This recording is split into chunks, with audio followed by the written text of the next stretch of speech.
Welcome to the enchanting world of Bella Brown's historical Western romance. I'm delighted to share this journey with you today. Before we ride into the story, if you enjoy these narrations, please consider subscribing to this channel. It's a small gesture that makes a big difference, and your support makes it possible to continue bringing these heartfelt tales to listeners everywhere, completely free of charge. Now find yourself a comfortable spot, close your eyes if you wish, and allow your imagination to travel back to the American frontier, where adventure and romance await. This audiobook presentation features The Lawman's Bride by Bella Brown, all rights reserved. Chapter 1. She's 24 years old, Geneva. The gruff sound of Everett Mackenzie's voice boomed out of the parlor. Daisy Sinclair froze in the hall. She had just returned home after a market trip as a favor to Delia. She'd stopped along the way to pick up the new set of summer-weight gloves that she'd ordered. It was a bit of indulgence, but one that was needed since her others had come apart at the seams. She had dutifully delivered the groceries to the kitchen was on her way to her bedchamber when she heard her name mentioned. "Now, Everett, surely it can wait for a short while." That was her mother's voice, floating out clear and bright as a bell. She was a charming woman, everyone in Raleigh said so. It was no surprise that she'd been able to remarry so quickly after her husband's unexpected death. Daisy wished that the nuptials hadn't happened so swiftly, but she was certainly old enough to understand why. There had hardly been enough funding to keep the household going even before Franklin Sinclair's sudden passing. Without the intervention of her mother's new husband, Daisy and her mother would have surely ended up on the streets. "Now, Geneva, don't be saying about grieving and mourning again," Everett warned. "The girl might have lost her father, but so did we both. We had to get on with living, just as she must.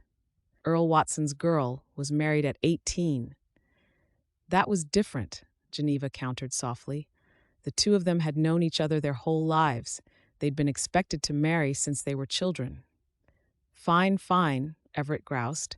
"But you can't deny that Daisy is more than old enough to have already wed. She should have a husband and a couple of children by now." Daisy knew that she shouldn't be listening in on this conversation. Though it was about her, it wasn't intended for her ears. She was a good Christian woman who prided herself on her manners. Still, she found herself frozen just outside the parlor door, holding one fist in front of her chin as she listened. "Well, then, I'll talk to her," Geneva announced. Not, Daisy knew, that it would do any good. She'd never been lucky in love, not like her mother. When all of her friends were discussing their courtships and social engagements, Daisy's calendar had remained a blank slate. Young men simply didn't look her way, preferring girls like Zoe Grant with her bright blue eyes and dark curls, or Elisa Maynard with her fabulously wealthy parents. "You can talk to her all you want, my dear, but I can't see it helping any," Everett insisted. "If she hasn't found herself a husband by now, then we can bet that she won't do it on her own just because you say so. It hasn't happened by now, and if she continues moping about this house, she never will find herself a man and get from behind your skirts. We will match her with a suitable young man." Horror filled Daisy's bones. Her new gloves were still in her hand, and she pressed them to her mouth to keep herself from crying out. He meant to arrange a marriage for her. Her mother's next reply was too muffled for Daisy to understand. But she could make a guess based on what her stepfather said next. Everett sounded impatient. "Oh, that's not a problem. I know plenty of young men. I'll speak to them and see who might be interested. It'll be a simple process, and we could have her engaged by the end of the week." Daisy didn't wait to see what her mother's reply was. She knew she simply couldn't stand here any longer and hear this horrendous conversation carrying on as though she was an old sofa that needed to be dealt with before a new one could be purchased. She hurried off to the one place where she'd always felt safe. 10. "Back in here already?" Delia asked, waving the steam from a boiling pot on the stove as she peered down inside it. "I thought you were heading upstairs." "I was."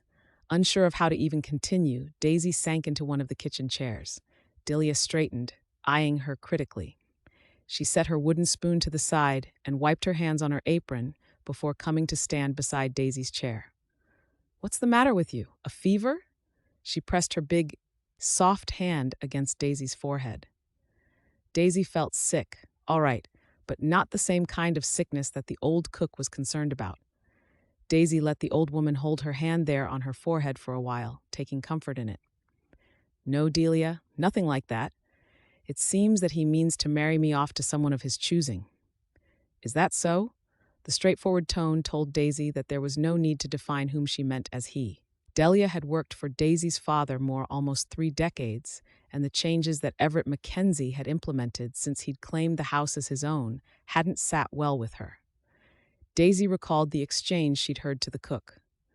Delia quickly removed her hand from Daisy's forehead and instead used it to lift her chin so that Daisy had to look her in the eyes. "And what did you have to say about this?" "Not a thing. Not yet. I'm afraid I was eavesdropping. Not on purpose," she added quickly. "I just happened to hear them on my way through the hall." "My goodness." Delia took the chair next to Daisy, shaking her head and clucking her tongue. "You know, I've always loved your mother, and I'd never say a word against her, but I sure wish she hadn't married that man. Your father wanted things to run a particular way, of course, but he was never heavy-handed about it. Mr. Mackenzie, though, he's a different sort." Daisy nodded her head slowly. It felt so heavy and full of whirling thoughts. "I know that Mother needed to remarry. It was the only real option for her, and she has my full respect for doing so. But do I really have to make the same sacrifice? Do I need to go to the altar with some man I barely know just so that I'm not a burden on anyone?" "I wouldn't say you're a burden at all," the cook argued, slapping her palm down on the table. "You've always been a helper around here. I'd say it was all of your hard work that kept your parents from having to hire nearly as many staff. Not that you should be expected to take it all on your shoulders, my girl, but you've definitely worked for your meals." "Everett doesn't think so," Daisy replied glumly. "Unless I'm saying my wedding vows or having children, I'm not doing the right thing. Oh, Delia, I don't know what I'm going to do." "Calm down, child, and let's just think on it a moment. Everett wants you married and out of the house. That much is certain. I'm not surprised, even if I'm disappointed. At any rate, the best bet we have is to get you married off. Is there some young man that you've been friendly with at all? One who has had some interest in you that you think you could stand?" She raised her steely eyebrows in hope. "You know there isn't," Daisy said gently. Delia had been her confidant since she was a child.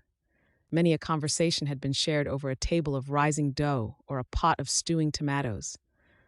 "The only man who comes to mind is Adam Fleming. Our fathers did quite a bit of business together, and so we had a bit of a friendship when we were younger." "Well, then," Delia beamed as though all of their problems were solved. "Why don't you just suggest him? Because he married Vina Evans 3 months ago." So many of her friends had made that next step in life. Insint.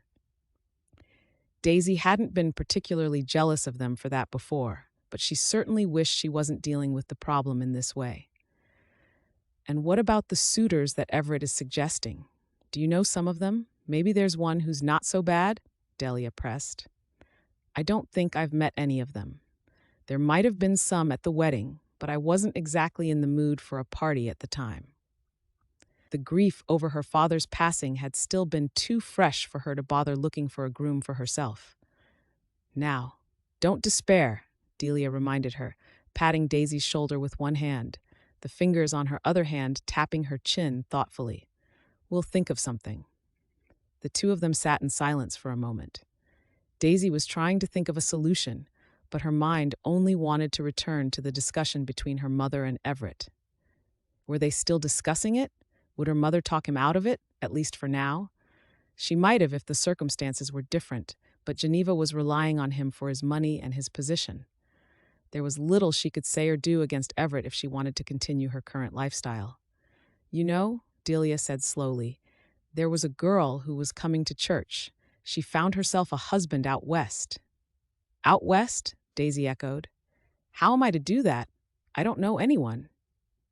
"You don't need to," the cook continued with a sparkle in her eyes. "You've probably seen some of the adverts in the newspapers before. There are plenty of men there in the need of a good woman such as yourself. They went there to claim some land or to work the mines. I've heard that there aren't enough women out there to care for them. You simply pick one who sounds nice and start writing to him. I haven't done it myself, of course, but it sounds fairly straightforward. I don't know, Daisy hedged. She thought about it for a moment, chewing her lower lip. She wasn't sure about the idea of heading off towards some strange place on the frontier with a man she had only exchanged a few letters with. She would be away from everyone and everything she'd ever known. I suppose it would give me at least a little bit of a choice in the matter. It would, Delia agreed with a bob of her head. It's at least something to try. Chapter 2. The next few weeks had Daisy on tenterhooks. Every day, she waited for her mother or Everett to corner her and tell her what they had planned. She knew that they wouldn't leave the idea alone for long, but she hoped it would at least be enough time to come up with a better solution. She felt the muscles in her shoulders tensing every time her mother was near or when one of them called her name.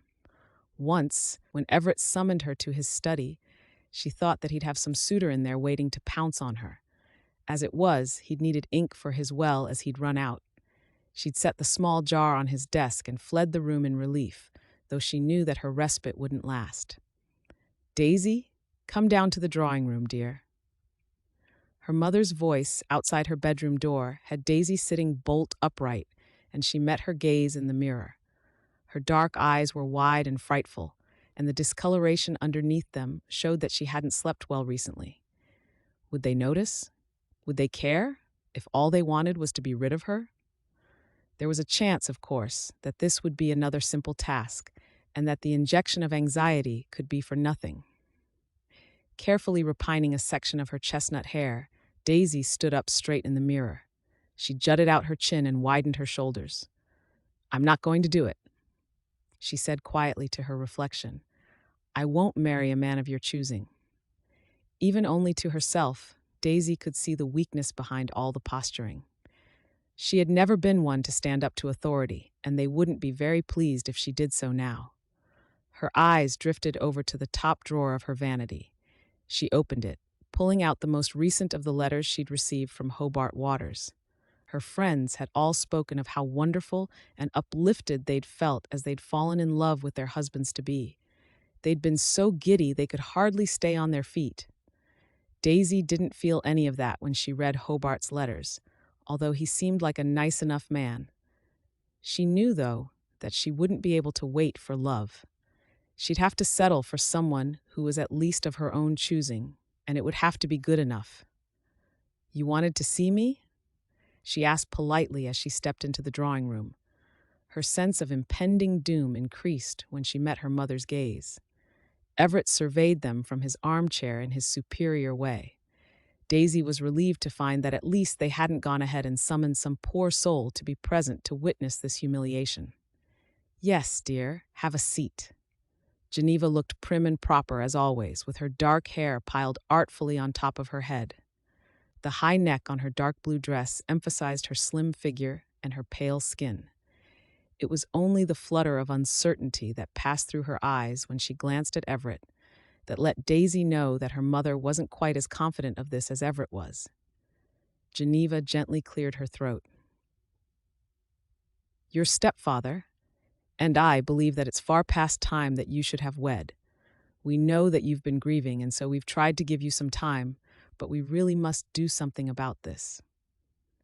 And before you even protest that you don't know whom you would marry, I've already got the solution for you," Everett cut in roughly. "There's a young man down at the bank by the name of Colin Green. He's been very busy establishing a career for himself, and he's missed out on some of the dances and other community functions where he might have met a future wife for himself. I've already spoken to him about you, and I've told him what a good wife you'll make."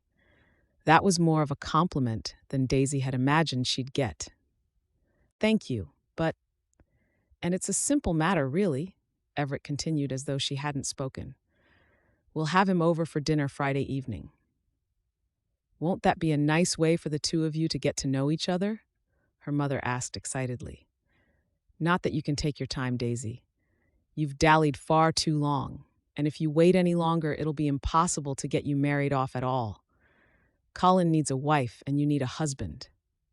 I imagine we can expedite the engagement and get the two of you to the altar within a month or so.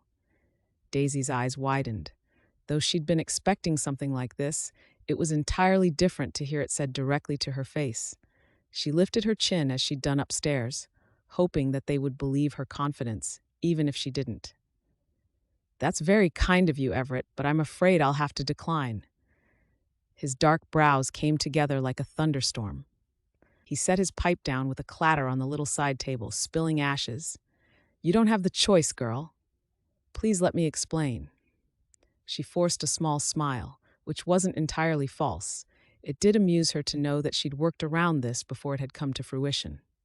I've met someone. Well, met in a manner of speaking. She divided a quick look between them both, a mix of startlement and fury, depending on whom you were looking at. Her gaze dropped to the carpet, and she had to summon her courage to carry on. We've been writing to each other. Not for too long, granted, but his name is Hobart Waters. He's a rancher from California, and he's asked me to come out west to marry him. Both her mother and her stepfather sat in stunned silence. I do hope you'll forgive me for not telling you earlier, Daisy continued, worried about what they might say next. I didn't want to bring it up until I found out exactly where it would go. I only received the latest letter from him today, in which he'd asked me to come to California. Everett was shaking his head firmly. This is ridiculous. That's not how a young lady finds a husband. You don't know anything about the man. I do, though, she said softly, feeling a rush in her blood at arguing with her stepfather. I know that he has a very successful cattle ranch. He's a good Christian man who goes to church every Sunday, and he's an upstanding citizen within his community. I don't think I could ask for much more than that. He'd picked his pipe back up and was repacking it, but Everett was still shaking his head. I don't trust it. At least we know Colin. Yes, and I very much appreciate your concern for me, but I've taken care of the matter myself. I'll be leaving next week. Daisy hadn't known that was what she was going to do until she said it. It seemed like the best solution, however. Hobart was expecting her, and her parents didn't want her here. Oh, Geneva hadn't said much over the last few minutes. Her calm countenance had turned to one of utter sadness. Are you sure? Yes, Mother. I should go upstairs and pack unless you need me for anything else. They didn't, and so she was back in her room in short shrift. Once again, Daisy took the letter out of the drawer. Hobart had explained that he didn't trust the postal system and that he would reimburse her for her travel expenses.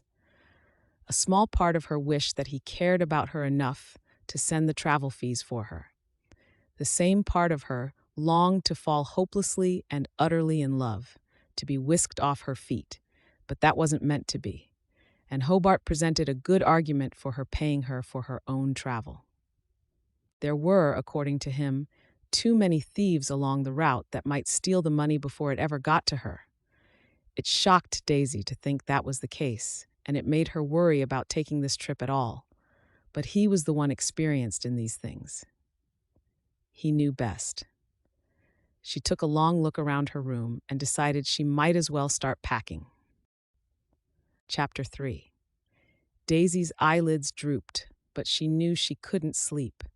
If she did, she would undoubtedly end up with her head on the shoulder of the woman squeezed in next to her on the stagecoach. The woman might not have even noticed, since she was far too busy chatting with anyone who would have a conversation with her. She'd introduced herself as Rose McLean, and Daisy was sure everyone on board knew it. In the time since they'd left the station behind in Sacramento, Rose had extracted every other passenger's life history out of them. Daisy herself had tried to say as little as possible, but it hadn't stopped Rose from going on. It was enough to make Daisy envy the men who'd taken positions on the roof when there was no longer any room inside. You know, I was a little hesitant to make the journey this time, Rose was saying now, speaking to a bored-looking gentleman seated across from her. He kept checking his pocket watch, but Rose hadn't noticed. I've heard everyone is looking for the black bandit. The revered tone made Daisy's ears perk up, and she looked at Rose. Even the bored man was paying attention to her now, though it was Daisy who asked the question everyone was thinking. The Black Bandit? Oh, yes, Rose said with an enthusiastic nod, luxuriating under the attention that she was receiving from those within earshot. He dresses all in black, and he even covers his face with a black bandana. He and his men have been all over the area, holding up stagecoaches, banks, and even a train or two. Daisy's throat grew thick as a sliver of fear slid across her. Hobart had mentioned how many thieves there were along the way, but somehow Daisy had only associated these with the mail routes that were now running back and forth to the other side of the country.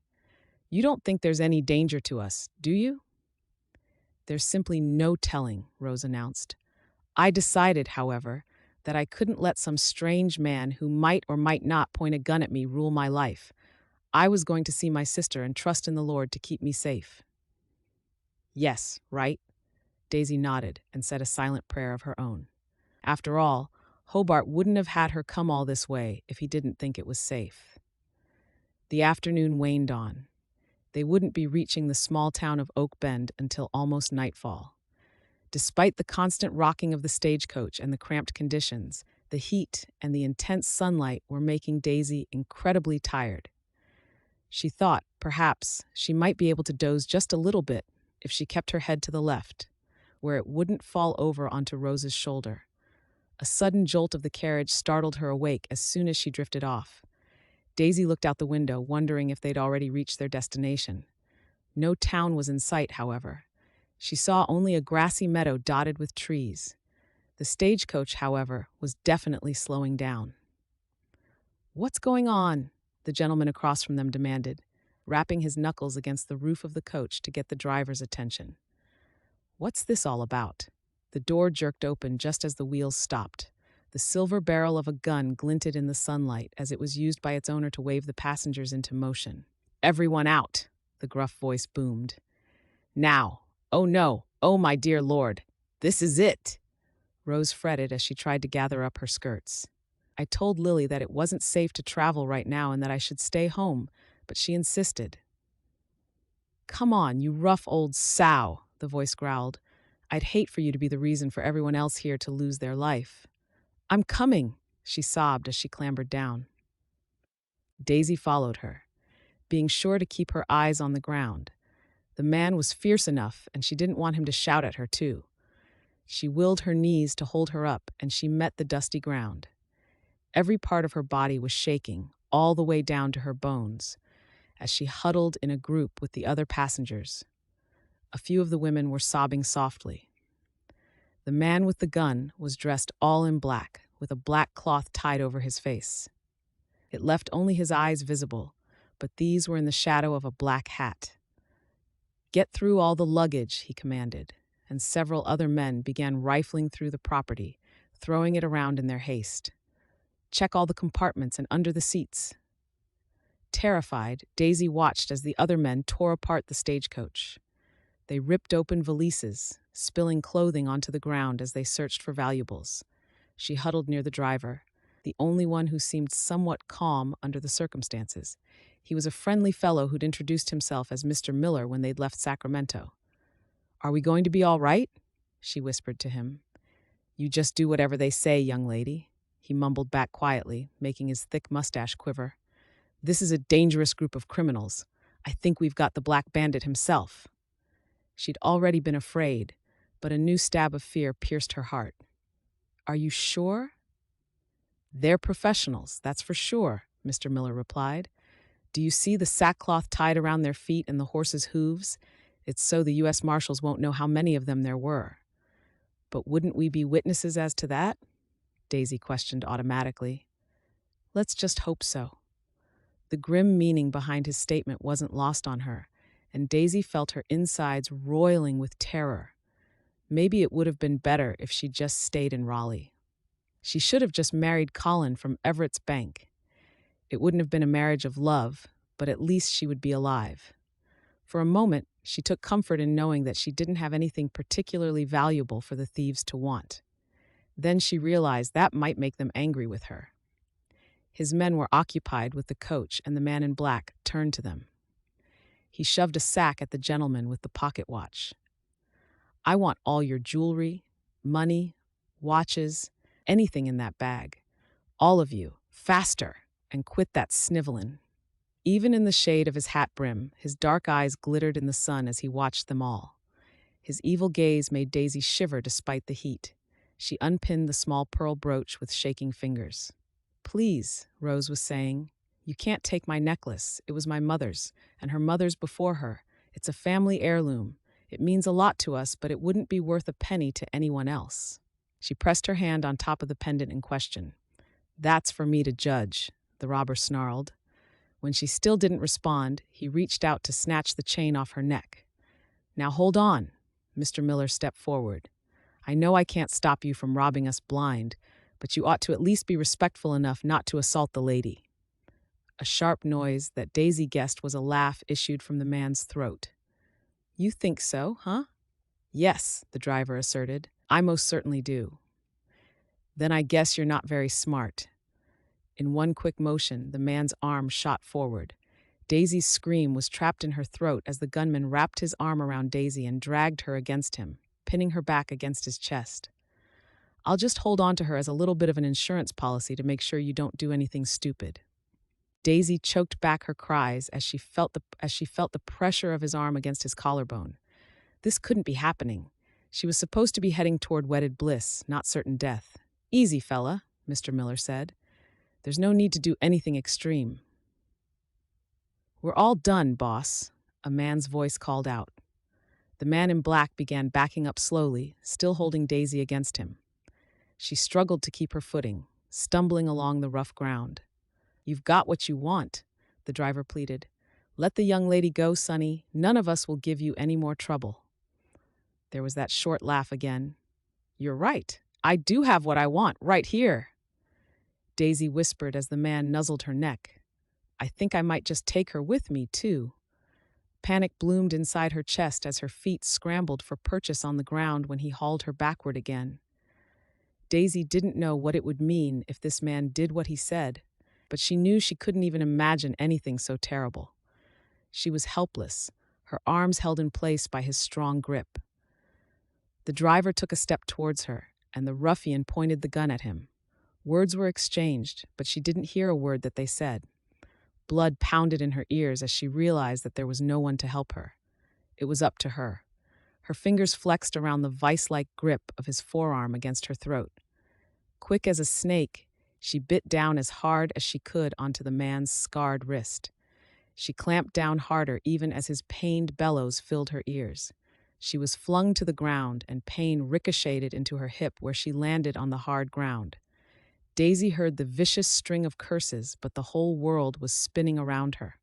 Hoofbeats and shouting erupted as she tried to scramble away, sure that he would kill her now. Instinctively, she rolled into a ball, trying to make herself as small as she could. She waited for him to come back, to drag her off, but the sounds faded. All that was left was blissful silence. Daisy opened her eyes. Dust swirled in the air. All around the battered group was the disarray of property and clothing. Daisy yelped when a hand touched her shoulder. Her wild gaze settled on Mr. Miller's gentle look. He chuckled as he helped her to her feet.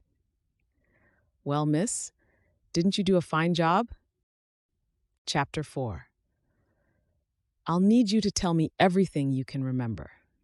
US Marshal Nathaniel Wood cast his eye over the stagecoach as he questioned the driver. He could barely remember the name of the town that he'd been summoned to. It seemed that he'd been dragged all over this territory in the past few months on the trail of this black bandit menace. He'd been on his way to Eagle's Peak when he'd heard about the latest robbery this very afternoon, and he'd changed course. On his way here, he'd considered that the bandit had perpetrated several heists in this area of late, and he wondered what the draw of this particular place was. He'd tethered his ride outside the Crookhill Saloon and paid a young lad to water and feed the animal, as the local sheriff had rushed to tell him about how good a job he'd done by keeping the driver and the stagecoach in town long enough for Nathaniel and his deputies to arrive. The sheriff was new in the role, and Nathaniel walked away from him, wondering if he'd been that bright-eyed when he'd first joined the Marshal service. A quick conversation with the driver confirmed that Crook Hill was a rest stop for the swing station, but that he was heading towards Oakbend and then onto the home station at Clear Creek, where he'd rest the horses for the night. The driver didn't seem all too bothered about having been kept waiting to speak with a marshal, though Nathaniel could tell that a few of the passengers were chomping at the bit to move on. The sun was quickly sinking, and they would be in darkness soon enough. That wasn't going to help them gain any ground with the Black Bandit, even if they could tell what direction his motley group had headed. The rotter knew what he was doing, though Nathaniel was loath to give him any credit for that. In all his years in his line of work, he'd seen and heard just about everything. He'd ensured that the lawbreakers who'd crossed his path got what they deserved, whether that be a jail cell or a hangman's noose. He knew that he was also a wanted man in criminal circles. They were hunting him just as much as he was hunting them.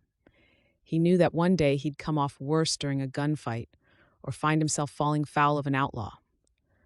Living a life this way came with the territory. The Black Bandit, though, was making his work difficult. He was far more careful than anyone else Nathaniel had dealt with. Plenty of men would happily show their face in a saloon and lay claim to what they'd done for the thrill of the notoriety, but not this one. Nobody had ever even seen him without the bandana across his face, and he undoubtedly had numerous hiding places all over the territory and surrounding areas. "They came on us out of nowhere," the driver explained. Nathaniel watched the man's expressive face and pegged him as one of the good guys. He focused on what he was saying as his mind recalled his name, Miller. He was surprisingly calm for someone who'd had his charges ransacked and had a gun waved in his face mere hours before. "I knew I couldn't outrun them, not with a full coach." Of course not. Nathaniel knew from experience that the poor fellow probably needed some reassurance that it wasn't his fault. Everyone else had wondered the same thing. Could they have done anything to stop it? The answer was a resounding no. They had everyone off the coach while they went through our things, and then the one in charge demanded that we hand over whatever we had on us. They got my pappy's watch, and that man there had a fancy pocket watch that they got too. Nathaniel's cool gaze surveyed the group as the driver pointed them out. The leader got a bit rough with the women, and I tried to stop him. Nathaniel cocked a brow at him. "Can't. That could have been a very dangerous thing to do with a man like that around. Not that he didn't admire the man for trying." "You're very brave." Mr. Miller shook his head. "I'm afraid I can't take much credit. It really all goes to that young lady right over there." Nathaniel scanned the bedraggled collection once more, following the driver's pointing finger. She was sitting slightly apart from the others, who were chattering like scared birds, and had been obscured by the pocket watch man so that Nathaniel had not noticed her first where she sat on a trunk. However, she certainly deserved a second look. Nathaniel gauged her to be in her 20s. Her dark hair was a tangle at the nape of her neck, and dirt and scuff marks marred her dress and her shoes. The quality of the dress told him that she was from a modest family. Although she looked dazed, she still held her head high as she gazed into the distance. Nathaniel felt his heart bump as her gaze connected with his across the dusty street. "Is that so?" he managed to ask. "Oh, yes," Mr. Miller went on like a proud father, unaware of the marshal's discomposure. "He was going to take her as his captive, you see. I didn't know what I could do, since the fellas had already stripped me of my gun. He had hold of her like this." Mr. Miller patted his collarbone and made a jerking motion backward. "That girl? She didn't cry or scream, no, sir. She just sunk her teeth right into his arm. Bit him so badly he was bleeding. He screamed, and oh, well, he cussed something good. He was good and mad, no doubt about that. I thought that maybe we were all done for, but he must have been just as surprised by her as I was. He yelled to his gang, and they all took off, riding off like the devils that they are." Nathaniel looked at her again, this time with a different lens. She was petite and delicate-looking. She looked as though a strong gust would take her off her feet at this very moment. The driver might have been exaggerating. After all, some people were prone to telling a fancy story to capture the attention of the audience. But Miller seemed authentic. He'd wager a good chunk of his salary that everything he'd just said was gospel. He thanked the driver and crossed the street, unable to drag his eyes off her profile. He had to remind himself that he had a job to do and not allow his racing pulse to thwart his concentration. In these incidents, the passengers rarely had anything of value to add. They were simply too scared. This time, though, he felt a little differently. Miss Nathaniel Wood, US Marshal Service. He swept off his hat as he made his introduction, but then he swallowed and quickly clamped it down on his head again. Her eyes were the color of rich honey. Up close, she was beautiful. His mouth went dry. Slowly, she rose to her feet. Daisy Sinclair. It's very nice to meet you. I understand you were quite courageous when facing these robbers today. Why was his heart thundering as loud as a herd of horses in his chest? He was here to investigate, and he needed to focus. I don't know about that, she replied demurely. I thought for a moment I might have made a terrible mistake. Her voice was as lovely as her face, smooth and sweet. Even so, you sent him on his way. You might have even saved a few lives. Surprise registered in her eyes as one gloved hand came up to cover her mouth. Do you think so? Would he really have killed us? He'd said the wrong thing. Nathaniel silently cursed himself. Now, miss, you don't need to worry about a thing. We're going to make sure everyone gets escorted safely into town. Where are you headed? Oakbend. She raked her teeth across her bottom lip as her hands fidgeted in front of her. I'm supposed to meet my future husband there. I see. Nathaniel's eyes moved to the horizon as he tried to stave off the burning disappointment that tightened his neck and shoulders. She was a striking woman. Did he expect anything less? Of course, she was going off to get married. That was what young women did, and they certainly didn't marry marshals who spent their entire lives chasing gunslingers throughout the West. When can we be on our way? His eyes snapped back to her, and he searched her face once more. The question kicked his inert mind into where it needed to be. She was clearly keen to get to her sweetheart. Nathaniel was almost envious of the man who would get to comfort her. I just have one question. Did you get a good look at him? She shook her head. His face was covered up, and he wore his black hat low. Sorry, she added quietly as though the news was disappointing. You did very well, Miss Sinclair. I'm sorry that you experienced this. He drank in her face for a moment longer before he called over his shoulder. Mr. Miller, you can hitch your team back up. The horses had been hobbled and allowed to graze while Nathaniel and his men did their job. Between Mr. Miller and a few of Nathaniel's deputies, it didn't take long for them to be ready again. Nathaniel himself took up the position of helping the ladies back onto the stagecoach. He held out his hand to take Miss Sinclair's as she lifted her skirt to climb inside. Her eyes met his for a moment, sending his heart into a frenzy once again when she gave him a little smile. He latched the door and patted it twice. My men will escort you up to Oakbend, he said to Mr. Miller, dismissing the look of incredulity on the deputy's face to his left with a scowl. The black bandit never struck twice on the same day. He knew that, but reasons he wasn't willing to think about too much, he wanted to make sure.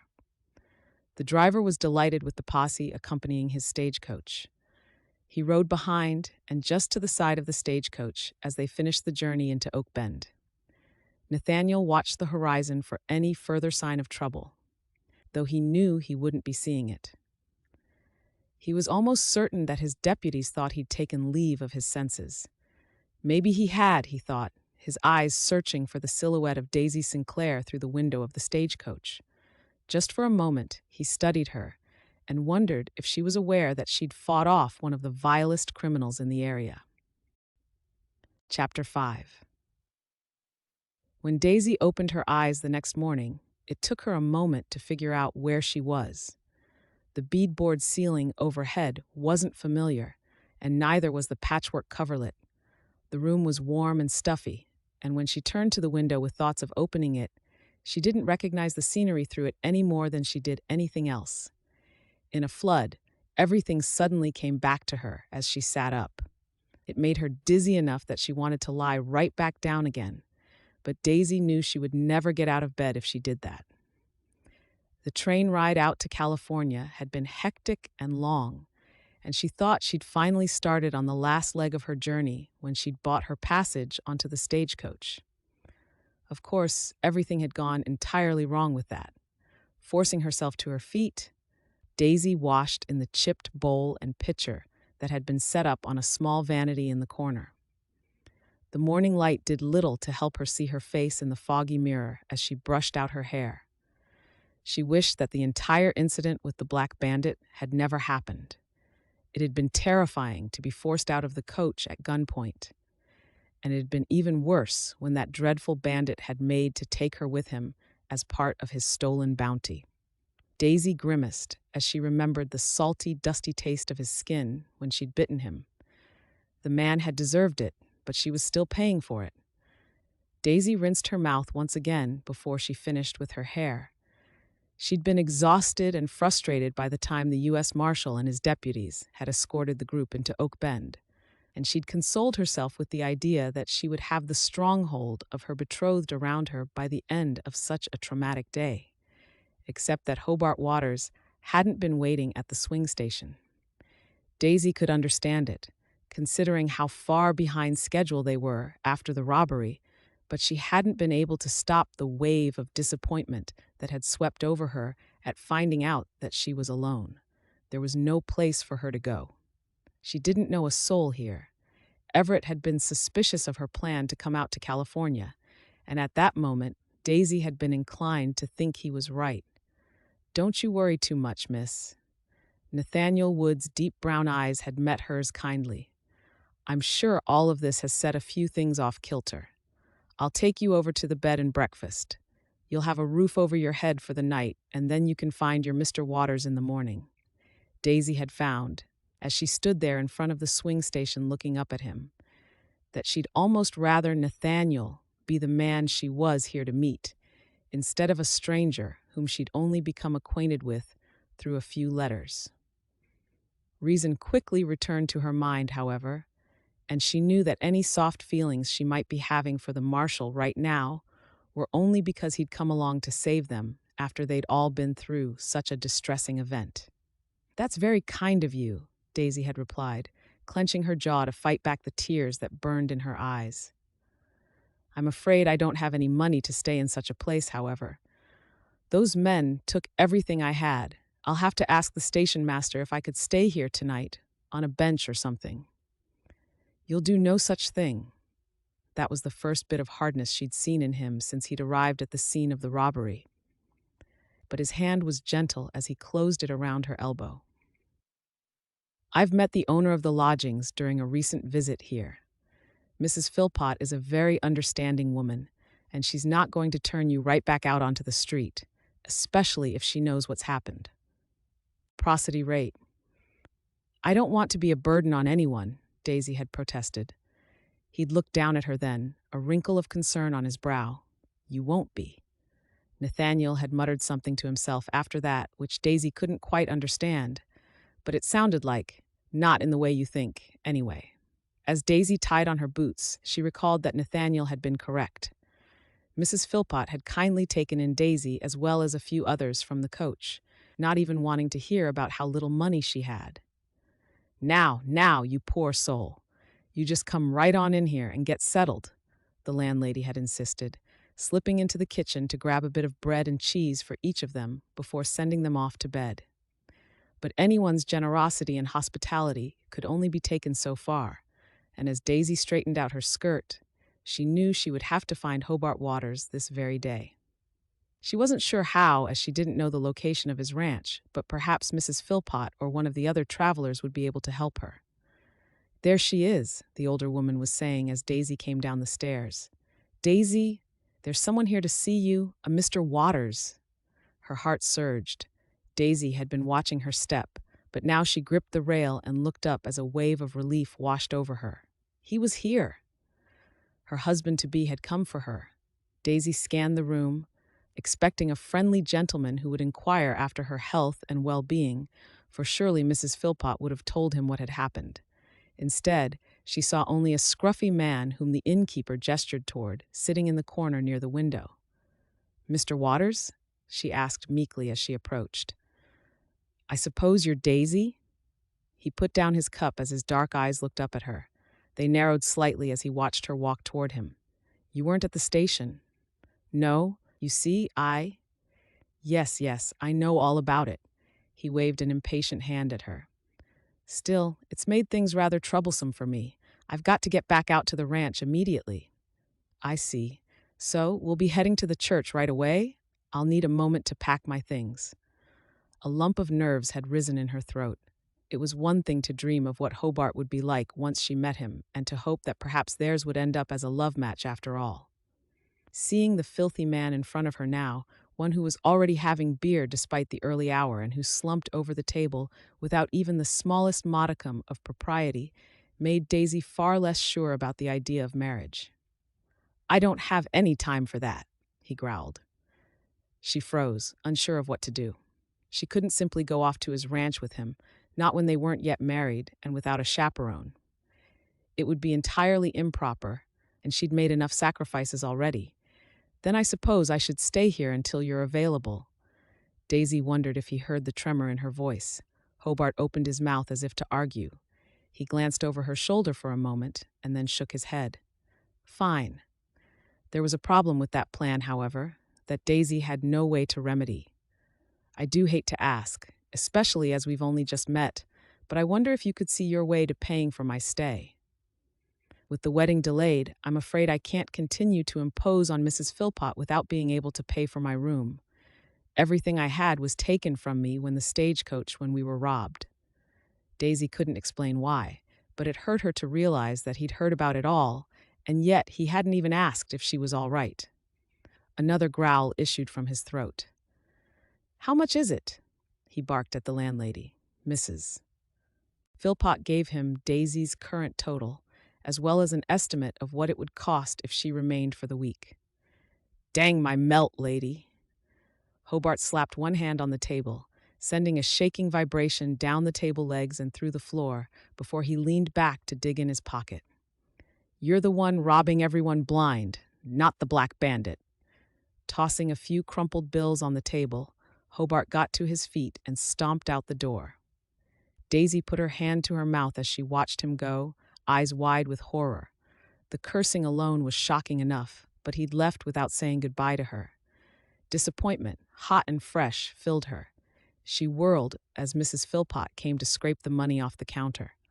"I'm so sorry. I don't know why he was so rude. He was upset with her, and they'd only just met. This wasn't a good start." "It's true what they say," Mrs. Philpott grumbled as she glared out the window, where Hobart was heading off down the street. "You can't buy manners. Don't you go frettin' yourself. Men can be like a bear with a sore head when things don't go their way. Why don't you have yourself some hot food, courtesy of your Mr. Waters? I made some muffins, just fresh this morning." Daisy allowed herself to be guided, but she had no appetite. She hoped that the woman was right, and Hobart wasn't as brusque when things were going his way. Chapter 6. We've Got Nothing. Dean sat down across from Nathaniel and tipped his hat back. "We've been all over the whole area. We've looked for hideouts behind every rock and footprints on every path. We've talked to anyone who might have even the least inclination as to where these men went, but it's like they just grew wings and flew right out of here." "That can't be right." Nathaniel pushed aside the papers he was working on. Summons in one pile, warrants in another. There were courtrooms to be booked and payrolls to be taken care of. He'd taken on the job because he'd liked the idea of keeping the frontier safe. Sometimes people got away with too much, and he was more than happy to put them in their place. He just hadn't expected to be stuck behind a desk as often as he was.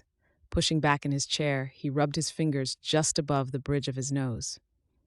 "They're not ghosts. They have to be around somewhere." "I know it, and you know it," Dean agreed. "I just don't see how we're going to find them. There's a reason the Black Bandit is at the top of the list, and I imagine he's going to stay there for quite a while." Nathaniel shot him a look. "That's not exactly a vote of confidence." The deputy put his hands in the air.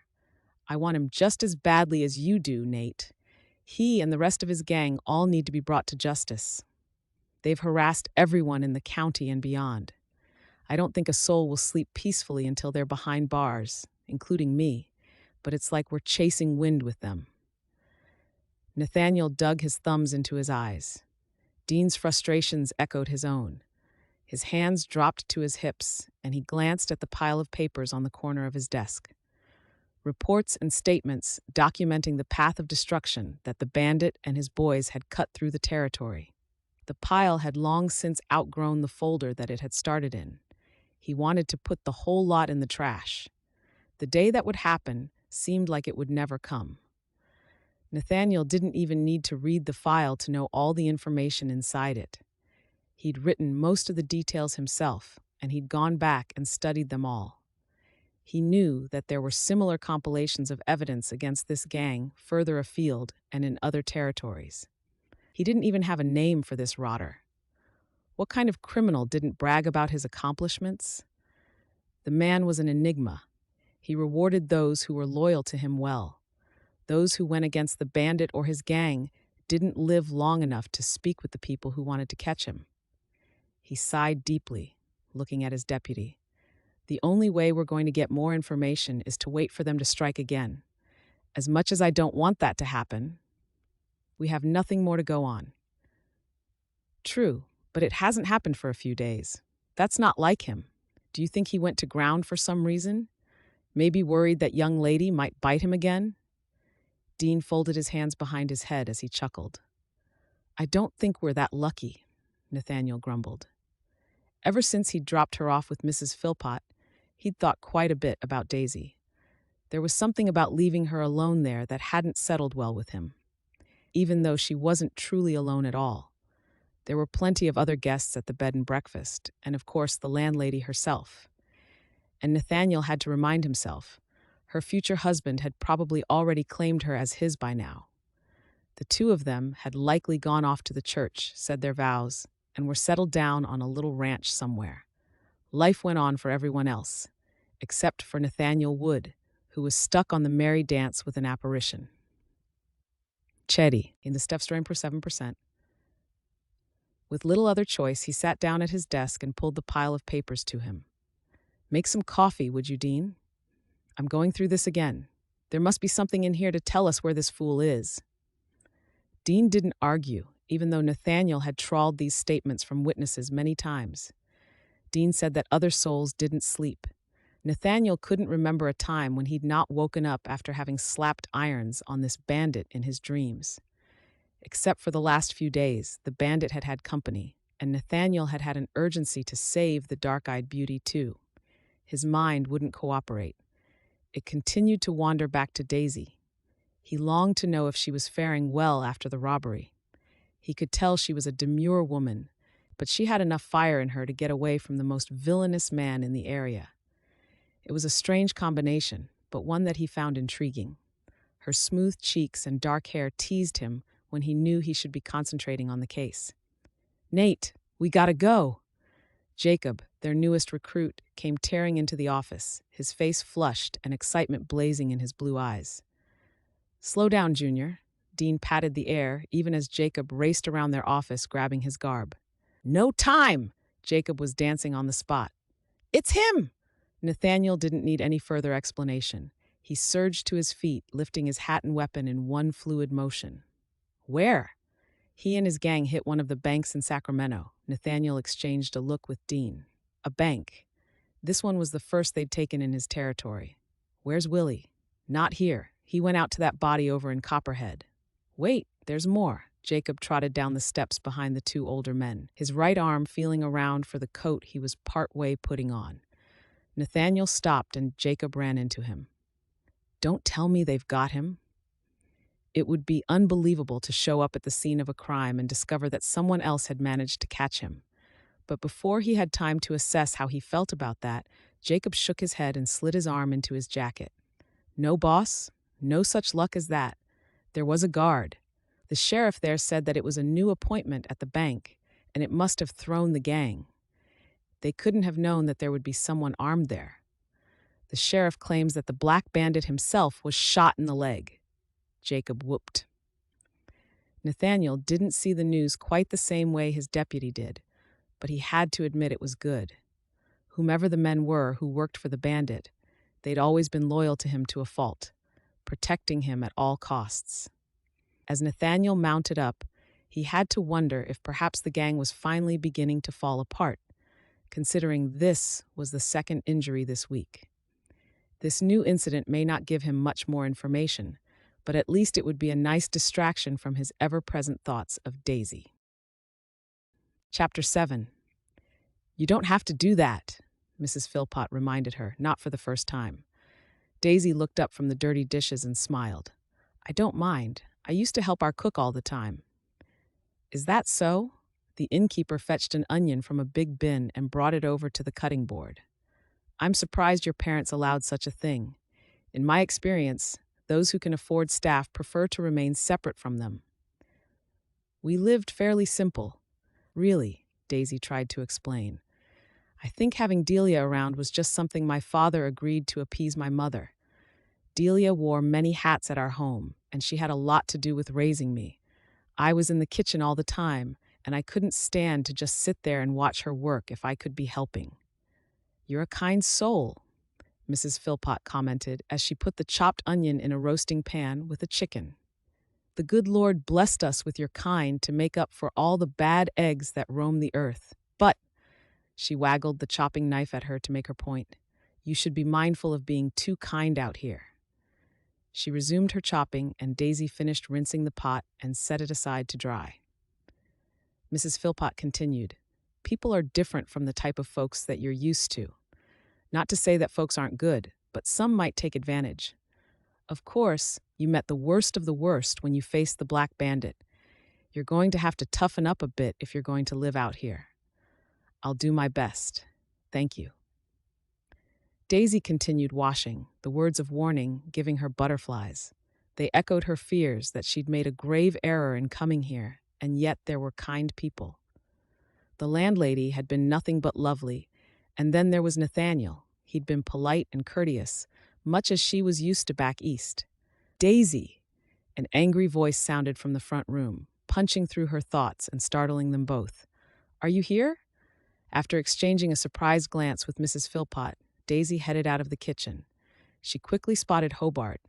He'd parked himself at the same table where he'd been before. Mr. Waters. She had only met him once, and she couldn't quite bring herself to call him by his Christian name yet. "Good morning." "Nothing good about it," he grumped. "I have to go out of town for a while." "Oh." Daisy pressed her hands together in front of her. She hadn't quite expected this. Having not heard from Hobart for a few days, she hadn't been sure of what to expect at all. "How long will you be gone?" "As long as it takes." This answer was just as snappish as the last. He watched her and appeared to moderate his tone. "Is that Philpott woman fulfilling her agreement? You're being fed?" Daisy's smile was genuine, touched that he was concerned for her. Finally, she was seeing a little of the man whom she'd envisioned in her letters. "She is, yes." "Good." Hobart shifted in his chair. "Pack your things. We're leaving." "Where are we going?" "You'll come to my lodge and wait there for me whilst I'm out of town." She shook her head even before the words rushed out of her mouth. "We can't, Mr. Waters. It wouldn't be right to go with you unchaperoned. We're not married." The cantankerous grouch was back, and his dark eyes glittered. "I'm not paying for you to stay here any longer, and I don't want that Philpott woman going around saying I owe her a bill." Daisy glanced toward the kitchen door. It was closed, and Mrs. Philpott hadn't emerged, although Daisy did not doubt that she'd heard every word. "I'm sure she wouldn't slander your name. She's been very kind to me." Processant. This earned her another harumph from the man. "I'm not paying her another cent." She took a tentative step towards him, although her heart pounded in her chest. He made her nervous, and she tried to calm herself. After all, she was about to commit her life to him. "Mr. Waters, I know that you don't yet have a formal obligation to me, but this is important." This seemed to assuage him, and her nerves settled a little. "I like that you want to do things properly, Daisy. Reminds me why I asked you here in the first place." His acknowledgement drew a smile from her. "Thank you. I have to attend to this business, though. I need the money." After a moment's hesitation, she sat down across from him. There had to be some sort of solution. though she knew very little of what life was like out here in California. If she were to take up a position, where would she work? Would she be able to make enough to keep herself afloat until Hobart came back? She was curious as to where he was going and why, when his letter had indicated the two of them would be married as soon as possible. He didn't, however, seem like he was in the mood to answer any of her questions. Perhaps Mrs. Philpott would be willing to wait until after we are married for her payment. I could settle any monies due with the inheritance that is due to me upon my marriage. The air between them went very still. Hobart, mid-scratch, stopped and stared at her. Inheritance? Yes, I told you about my father passing away in my letters. He left a provision that I was to inherit a small sum when I was eventually wed. I thought I'd told you. Hobart's eyes were suddenly bright as he leaned forward. He'd looked so tired he was nearly sagging before, but now he was filled with energy. You didn't mention anything about that. I suppose I'd almost forgotten about it in my hurry to get here. Daisy hadn't known when or if she'd ever become a wife, and so it hadn't been a very real thing for her to think about up until now. Not that it makes a difference, but it makes all the difference in the world. Let's go. Come on. He put his hands on the table and pushed himself to his feet. Where? To the church, of course. He gripped her elbow, his fingers clenching into her flesh. I need that money, and there's only one sure way to get it. Automatically, she tried to resist, though he stumbled, and she was distracted by his limping. You're hurt. It's nothing. His grip tightened, and he reached for the door.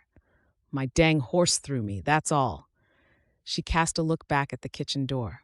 She wanted to let Mrs. Philpott know where she was going, but she was hauled out into the fresh air before she had the chance to call out her goodbyes. Hobart swung her around so that she was on the outside, closer to the wagons kicking up the dust. Daisy didn't like feeling so exposed. A gentleman was supposed to keep her safely toward the buildings, where a passing carriage wouldn't sling mud on her. Granted, the dry California heat meant there was only dust on the streets, but even that was quickly building up on the hem of her dress. Don't we need to take a little bit of time to plan? I'd like to at least get a new dress. She moved along the sidewalk with him, conscious that his limp was attracting the attention of passers-by.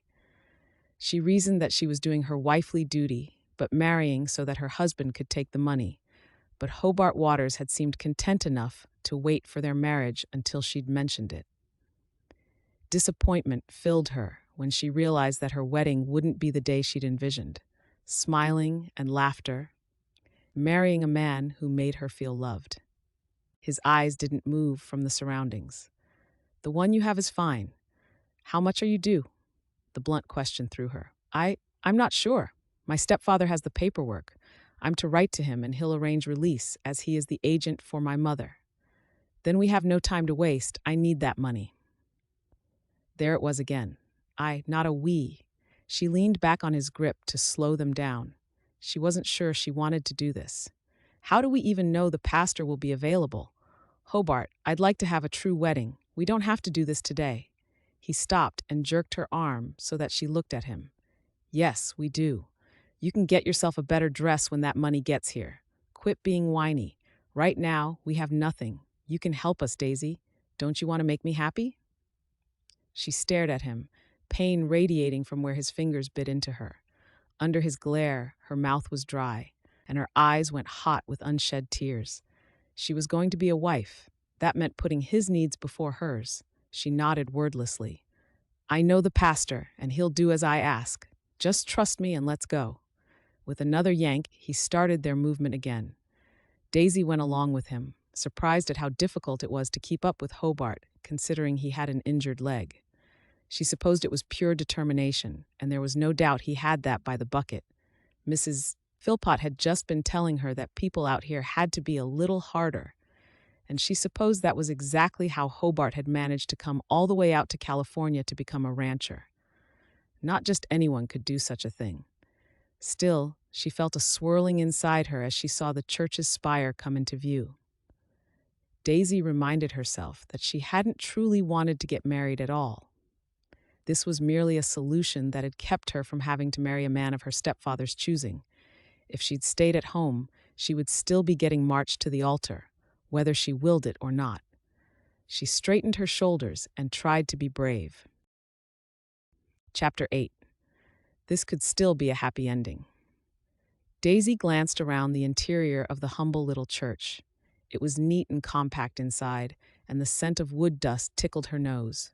Light beams struck the high windows, warming the square that her boots occupied as she waited on a pew for Hobart to deal with the pastor.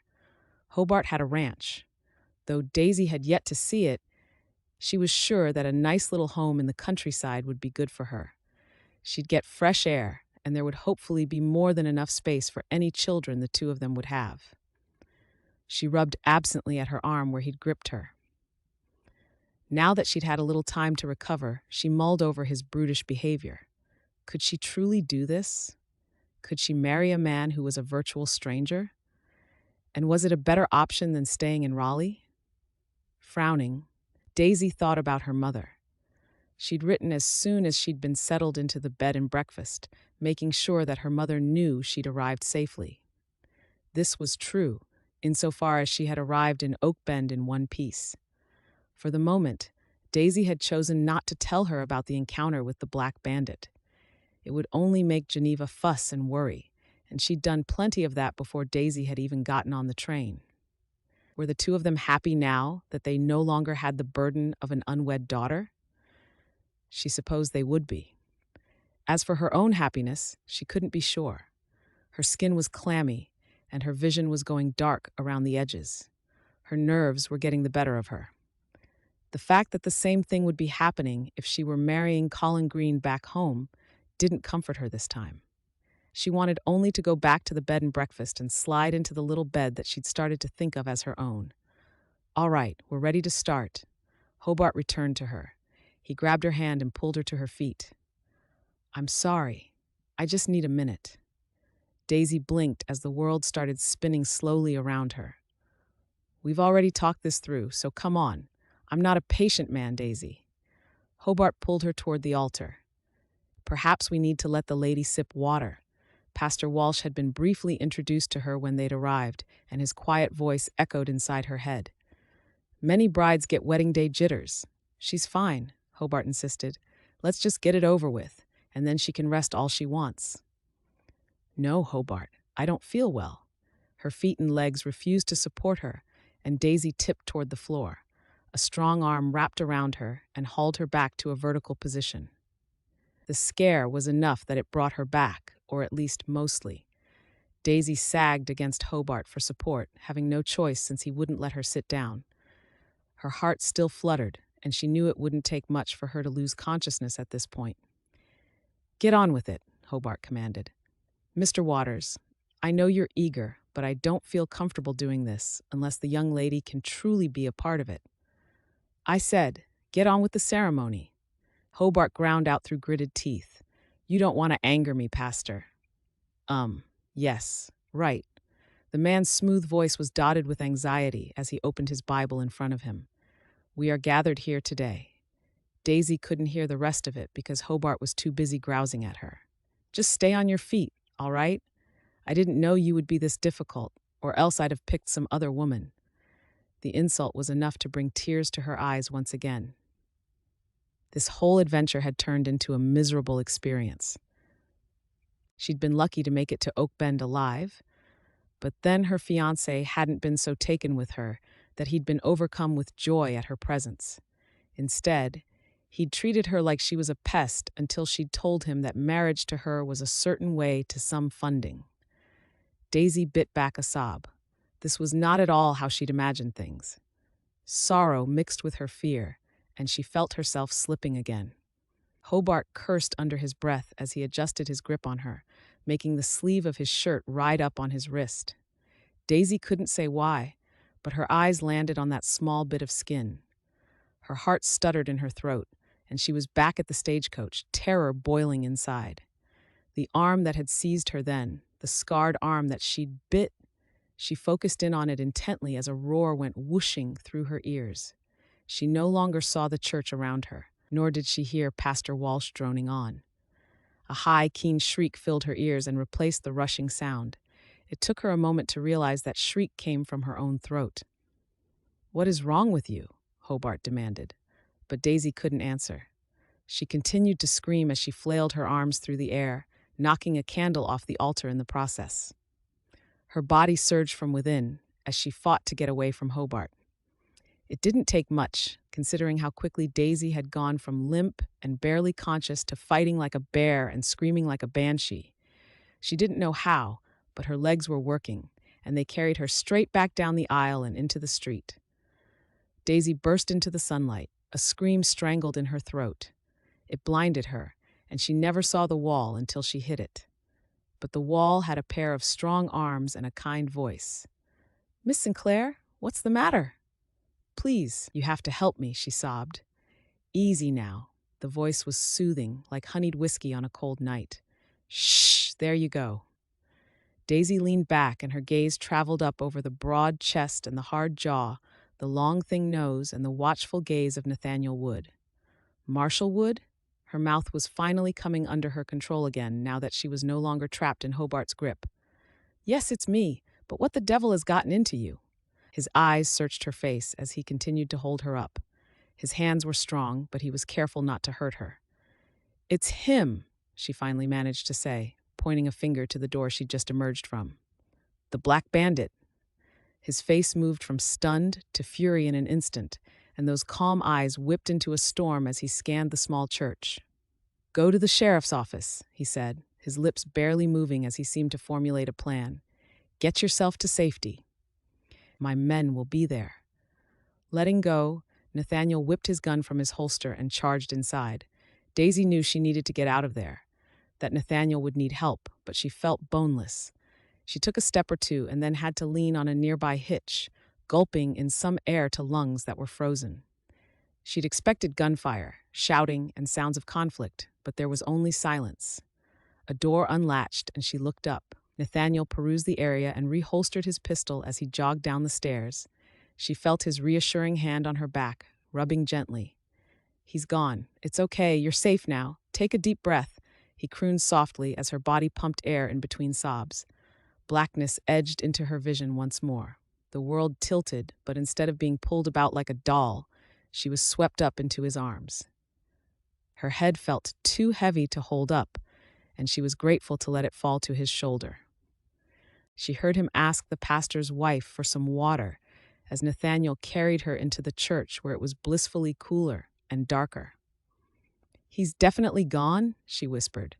Nathaniel gently set her on the pew, remaining on his haunches as his gaze searched her face.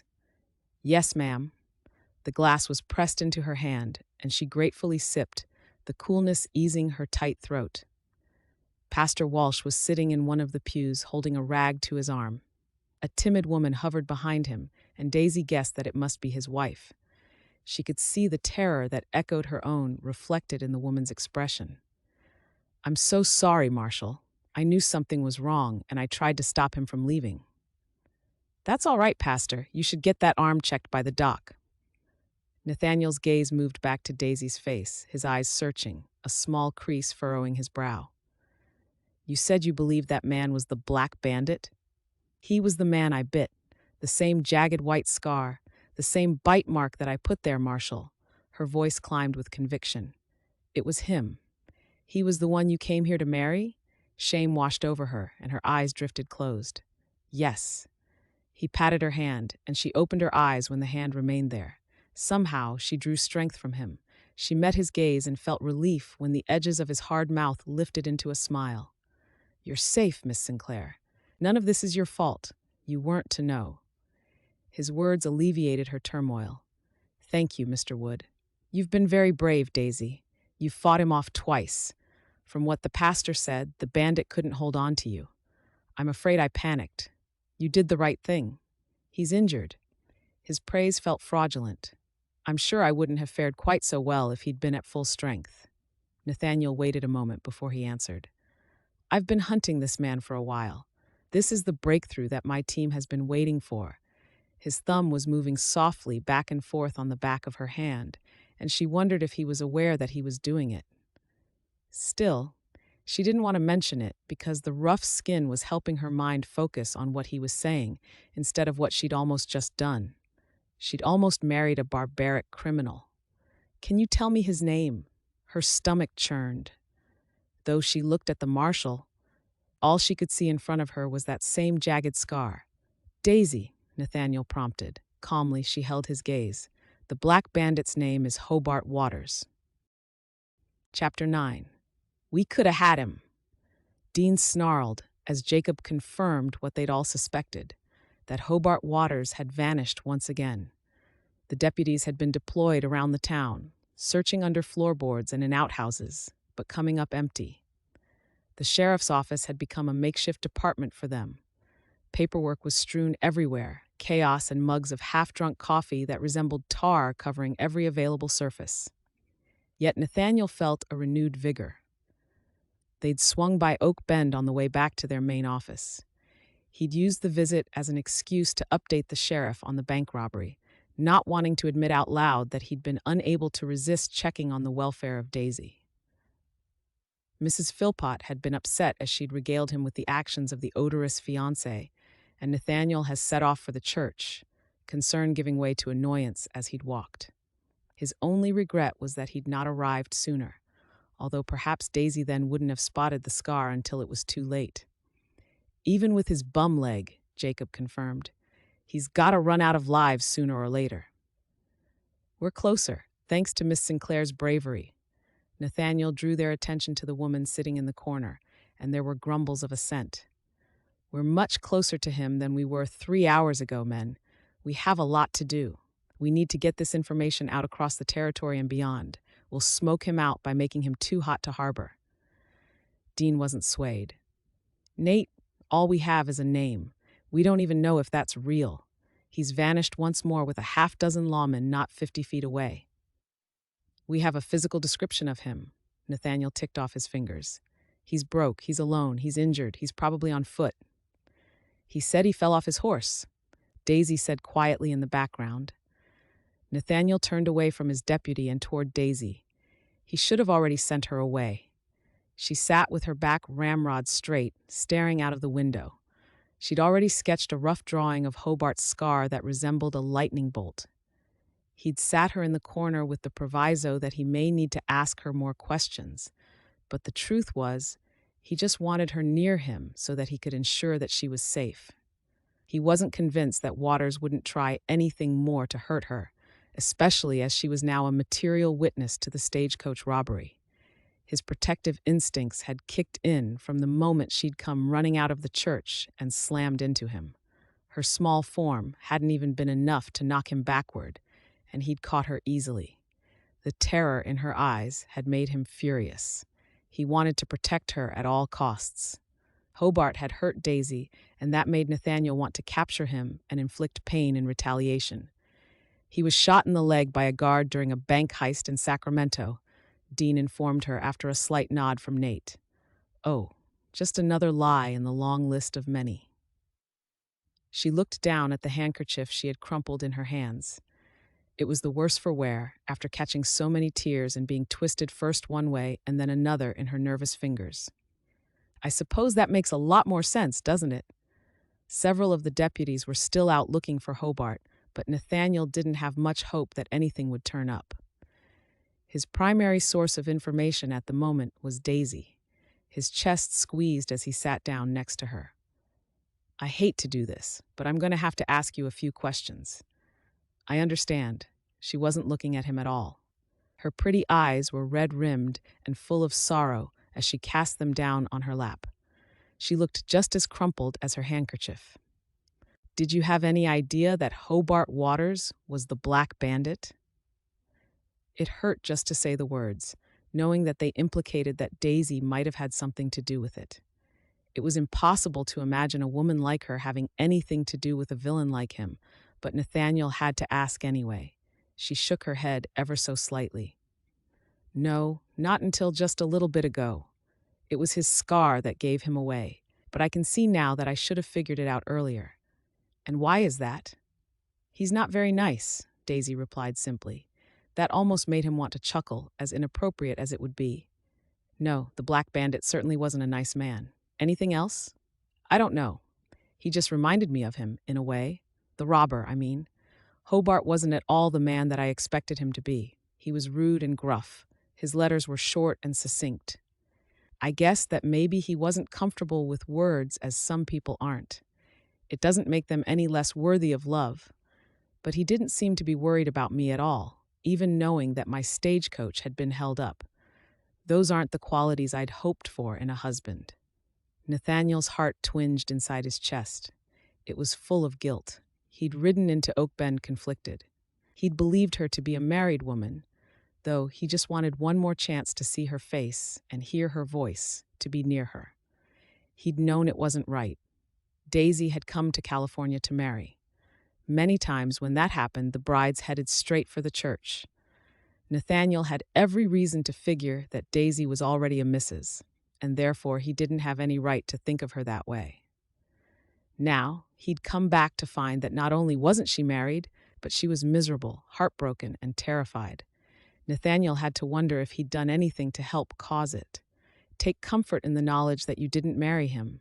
It might have been last minute, but you saved yourself. I'm just glad it's all over. Her smile waned. He wanted to assure her that everything would be fine, but his gut told him differently. You should rest. I'll take you back to the bed and breakfast. I don't have the money, and I will sort it. He told her. He wanted to touch her hand again, but didn't think it right with his men watching. They were already jittery about Waters. He didn't need them thinking his mind wasn't entirely on the job. Finally looking up at him, Daisy began to shake her head in protest. Then her shoulders slumped. Whatever argument that had formed on the back of her tongue had dissipated, no doubt burned away by exhaustion. That would be very nice. Thank you. Rising, Nathaniel helped her to her feet and tucked her hand into the crook of his elbow. Dean, I'm going to escort Miss Sinclair to Mrs. Philpot's. Sure thing, Dean muttered without looking up. I want you to set up a guard there. That pulled Dean's eyes from what he was writing. He gave an uncertain glance at Daisy. Nathaniel cocked a brow as if daring him to challenge his direction. Dean just nodded. Will do, sir. Thank you. Jacob, see if you can get us all rooms at the saloon. We'll be staying in Oakbend for a day or two. Nathaniel opened the door and held it open for her. They stepped out onto the sidewalk.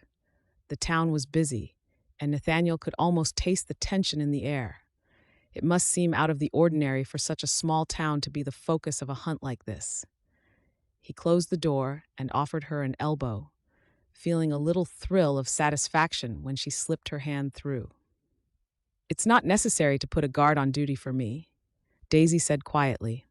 Nathaniel walked them along the road before pausing to cross. He waited for the cart to trot by before he replied. It is, Daisy. Besides, I've put in a call for manpower. There'll be more deputies arriving here soon. But Hobart isn't anything to do with me. I'm nothing to him now that he can't access my inheritance. I'm going to head back east. I shall have to admit I was wrong to my stepfather and marry a man of his choosing.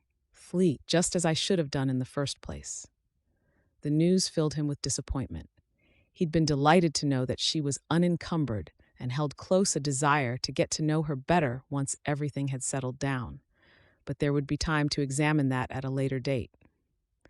The guard is just a precaution, he said. What he didn't say out loud was that the protective measure was fully warranted. As far as Nathaniel was concerned, Daisy had been the target of an attack from the black bandit at least twice, once on the stagecoach and once with whatever scheme he was trying to pull on her with this whole idea of marriage. A man like the black bandit didn't say his vows, settle down, and have a family. Nathaniel knew there was something else at the heart of it.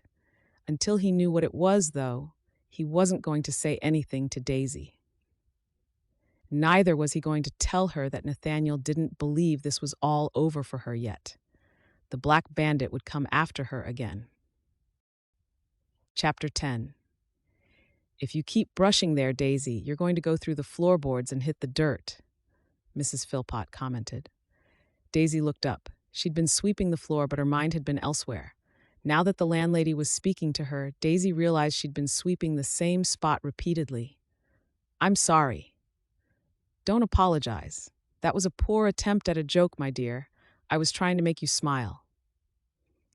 Daisy forced her lips upwards, but the smile quickly vanished. She set the brush aside and sat at the table. I wonder if I'll find anything to smile about ever again. The older woman sighed heavily.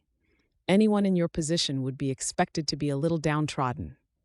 Mrs. Philpott shook her head as she diced tomatoes. Are there very many people who end up in my position? Daisy asked, not because she expected Mrs. Philpott to have an answer, but because she'd been asking herself that question quite a bit. How many women came west to marry a man, only to find out that he was on the run from the US Marshals? It bothered her deeply to know that she'd been so naive. Mrs. Philpott pursed her lips as she considered this carefully. Not very many, I would imagine. It's the first that I've heard of it anyway, but that doesn't mean I'm surprised. There are plenty of desperados who think they can make their money by taking it from everyone else. That Hobart Waters is just one of them. It was supposed to make her feel better, she knew, but it didn't. Daisy only felt lonely and hopeless. Why hadn't she seen through him? With the benefit of hindsight, it all seemed so obvious to her now. But she'd been willing to overlook his glaring faults simply because she'd given her word. Something that wouldn't have meant a thing to a man with such low morals. It had been almost a fortnight since Hobart had vanished. Oakbend was crawling with lawmen and bounty hunters, several of whom had tried to get an interview with her. It was how she was holed up in the kitchen now. Nathaniel's decision to keep a deputy at the lodge had paid dividends. The marshal made a special visit most days, though he'd not done so yesterday, and she realized that she'd felt a little sad. His presence soothed her rough edges, and he made her feel safe. The deputy was usually just outside the front door or lounging inside the front room, as he was now. Nobody else would ever know that he was a deputy instead of another guest at the bed and breakfast, but Daisy knew. He was protecting her, but he just reminded her of what a fool she'd been. A fortnight had seemed a long time, and Hobart hadn't reared his head once. She wondered now if all these men were beginning to think she'd made the whole thing up, a crazy meandering of a deranged woman's mind. The back door rattled. Daisy shot to her feet, sending the chair tumbling back in her haste, but it was a young boy's head that appeared around the edge of the door. "Telegram," he cried, waving a small piece of paper in his hand. "Dewey Dukes, what did I tell you about knocking at my door? This isn't the saloon, boy." The young face adopted a contrite expression, though Daisy didn't suppose he was all that bothered by the rebuke from the smirk that he failed to suppress. "Sorry, Mrs. Philpott, I truly am. I'm looking for a Daisy Sinclair." "That's me." Daisy sat right at her chair and dusted her hands on her apron. She took the paper. "It must be a reply from my mother." Mrs. Philpott tipped the boy with a coin and a biscuit.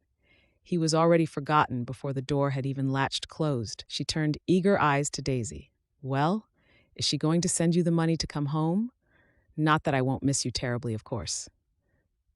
"Prosody rate, I'm quite jealous of your Delia that she's had you as a helper all along." Daisy managed a small smile at the compliment, but it faded away as soon as she began reading. Her heart rose in her throat. "It's not from my mother. It's from Everett, her husband." "Well, he would probably be the one with the money," the landlady reasoned hopefully. "Right." Her eyes skimmed the few lines, and then they did so again.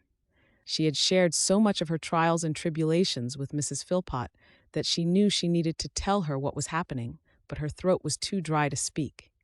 Instead, she handed the telegram over. With a concerned look, Mrs. Philpott accepted it. "Will gladly send the funds for your return home upon your agreeance to marry a man of my choosing and on my terms. Your mother misses you. Everett." The older woman's eyes widened. My goodness, he paid for the punctuation and everything. "I suspect that would just be another way for him to show how much power and influence he has over the rest of the world," Daisy commented. She'd written home because that was the right thing to do. She couldn't impose on Mrs. Philpott's good manners for much longer, but it pained her to have Everett be the one to reply. She could almost picture his gloating over her failed attempt at escaping. She was almost certain she would never hear the end of it. "I should have known it would turn out this way. I fully expected a conversation about marriage once I got back, but I didn't think it would necessarily be a condition of my return. Yes, Mrs. Philpott handed the telegram back.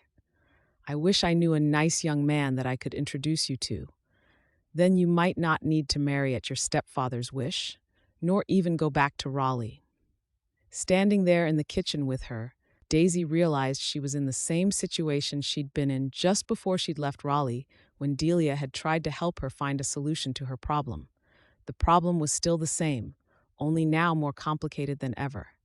The more Daisy fought, the more the ropes around her tightened. That's all right. I'll just do as he says this time.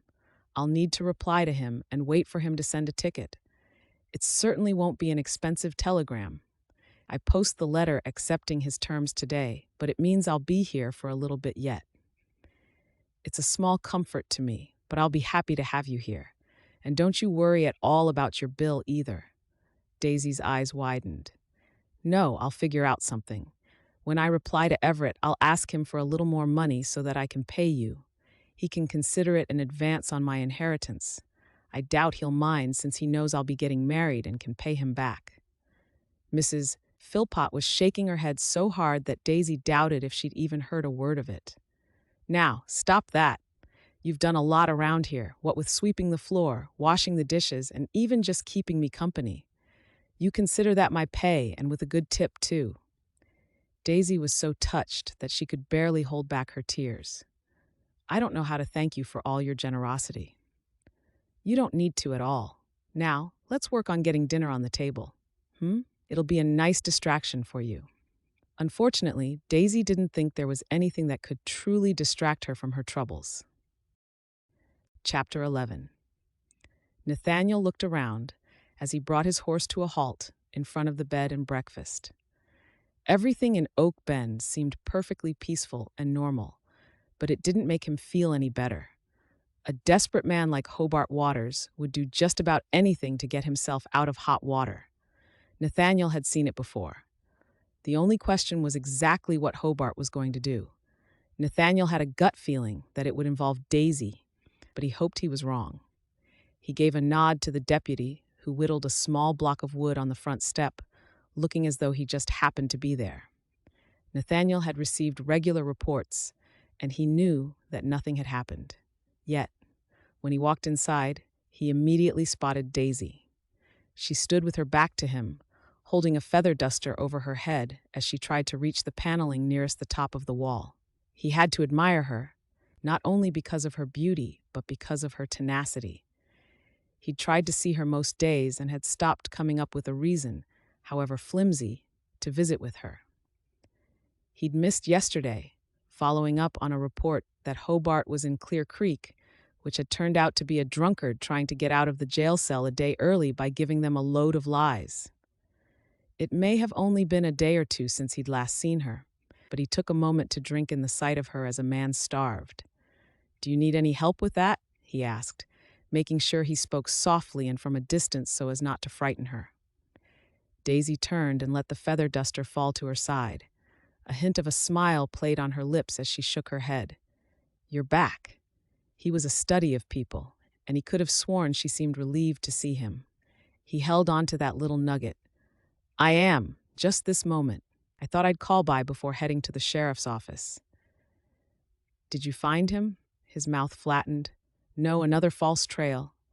I'd say I'm starting to agree with Dean on this. He's an apparition, just thumbing his squashed nose at all of us." Nate couldn't help the smile that itched at the edges of his mouth.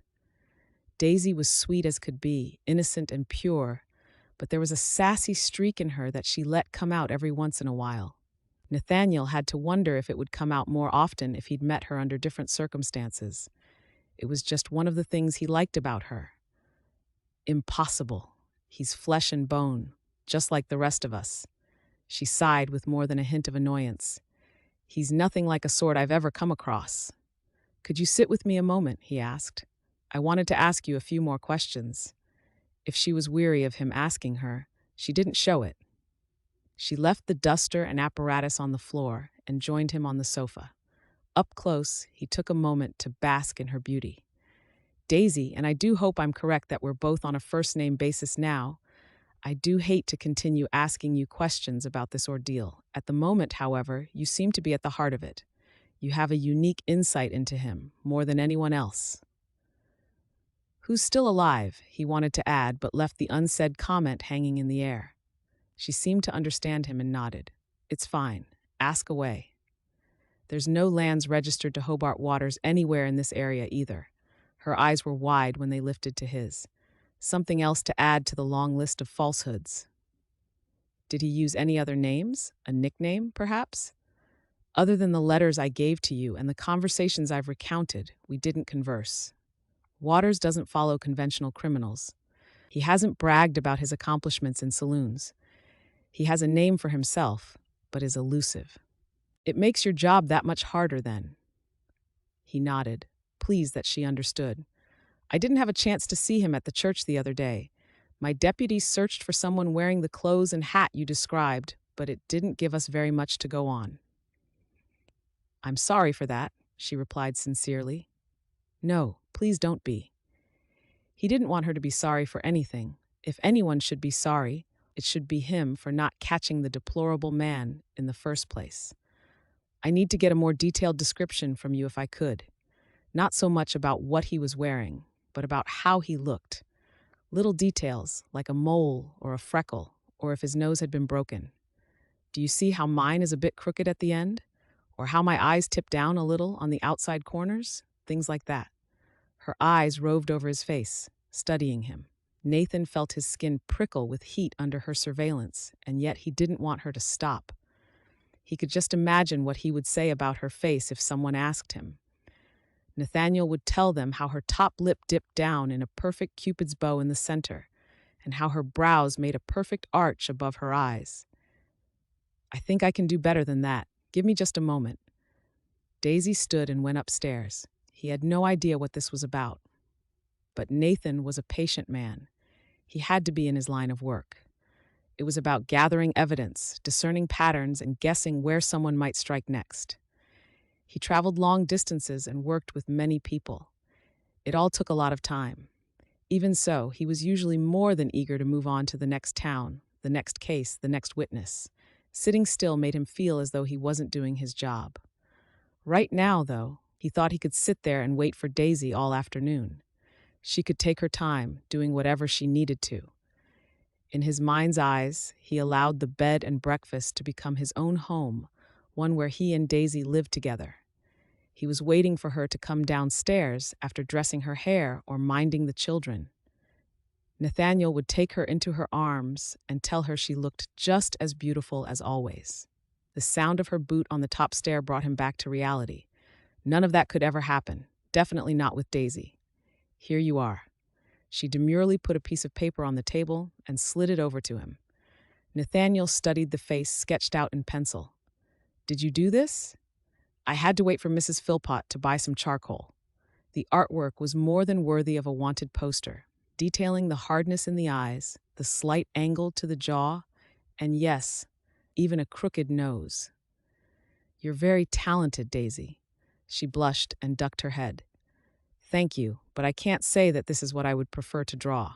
I haven't been able to stop thinking about him, you see. I thought my whole life would change by coming out here to marry Hobart Waters. It has, but not in the way I anticipated. I thought it might help me forget if I put the memory down on paper instead of keeping it in my mind. I hope it was helpful to you because I'm quite certain it will be helpful to me. May I keep this? She flicked her fingers at the drawing as though she wanted to make it go away. Yes, please. Thank you. I hope that I can apprehend this man quickly. One of my main goals is to keep you safe in the process. You mentioned that you might be leaving. If so, I want to send someone with you to the swing station. Actually, I think you should be escorted at least back to Sacramento. She nodded again.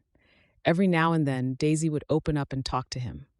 Mention of Hobart made her clam up again. He couldn't blame her for that, but Nathaniel had to know.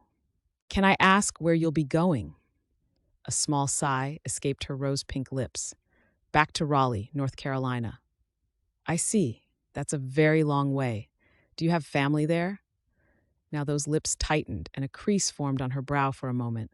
Yes, I'm sorry. I should be getting back to the kitchen if we're done here. Mrs. Philpott is taking care of a sick friend, and I have some things to do. She rose to her feet. Daisy. He caught her arm, turning her toward him. Even if she didn't say all the words with her mouth, he knew he'd be able to read them in her face. Your life back in Raleigh, is it a safe one for you? I'm sorry to press, but you don't look particularly excited about going back there. As she looked up at him, Nathan could feel her proximity. Had he ever stood this close to her? He wanted to keep her here, but not in the way that Hobart tried to keep her. He wanted her to stay because she chose to. It's safe, she said softly. I can tell you're a man who's after the truth, and I have no reason not to tell you.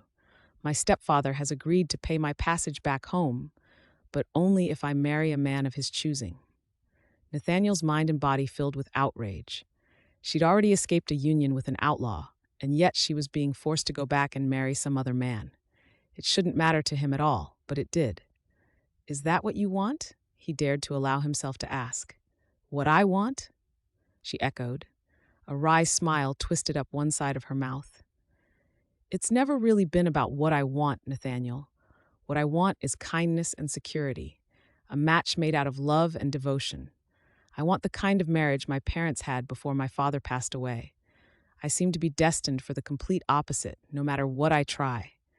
You see, trying to get away from an arranged marriage brought me out here in the first place. I've done what I can. He didn't want to give up that easily, nor did he want her to.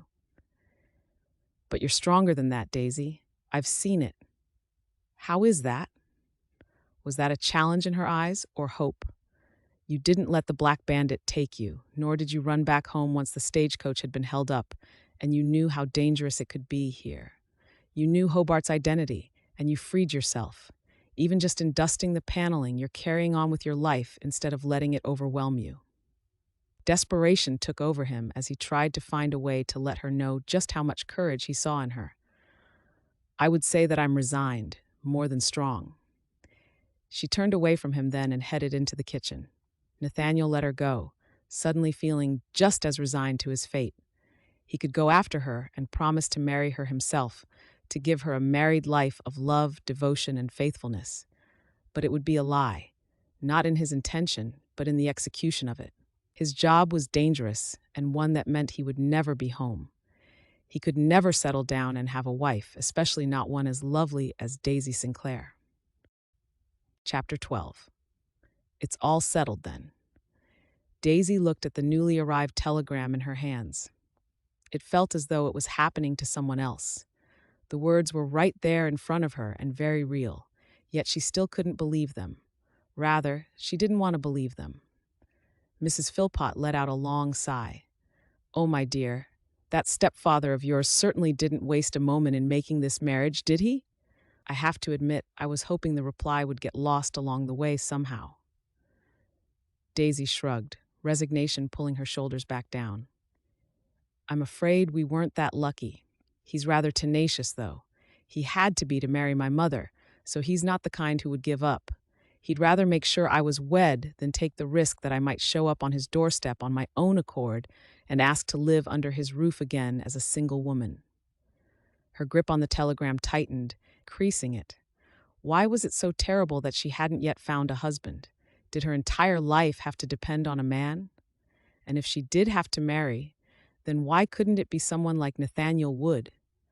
Daisy knew it was silly, but the Marshal was on her mind just as much as Hobart had been when she'd made that drawing of him. A lawman like Nathaniel had every reason to be cold-hearted and distant, to treat people as nothing more than tools to help him do his job. But he'd been kind and gentle to her. Yes, he needed her help in his investigation, but it was also somehow more than that. He was strong and capable. She couldn't imagine anyone ordering him around. Well, tell me about him. Daisy looked up. Her mind had been meandering off about Nathaniel again. Her cheeks colored as she wondered if Mrs. Philpott had any idea what she'd been thinking. This chosen groom, the older woman prompted. It's not as though I can come all the way out to North Carolina to attend the wedding, so you'll have to describe him for me. Daisy shook her head. I'm afraid I can't do that. I've never met the man. Not at all? Not even at a dinner or a party or something? Mrs. Philpot's brows rose. No, Everett's marriage to my mother was quite recent. Everett isn't given to dinner parties, much to my mother's abject disappointment. Everett will have arranged everything, and my mother simply must go along with it. I couldn't even tell you if my mother has met Colin Green. The name tasted bitter on her tongue. Though Daisy had no real reason to hold any resentment toward him, she couldn't help it.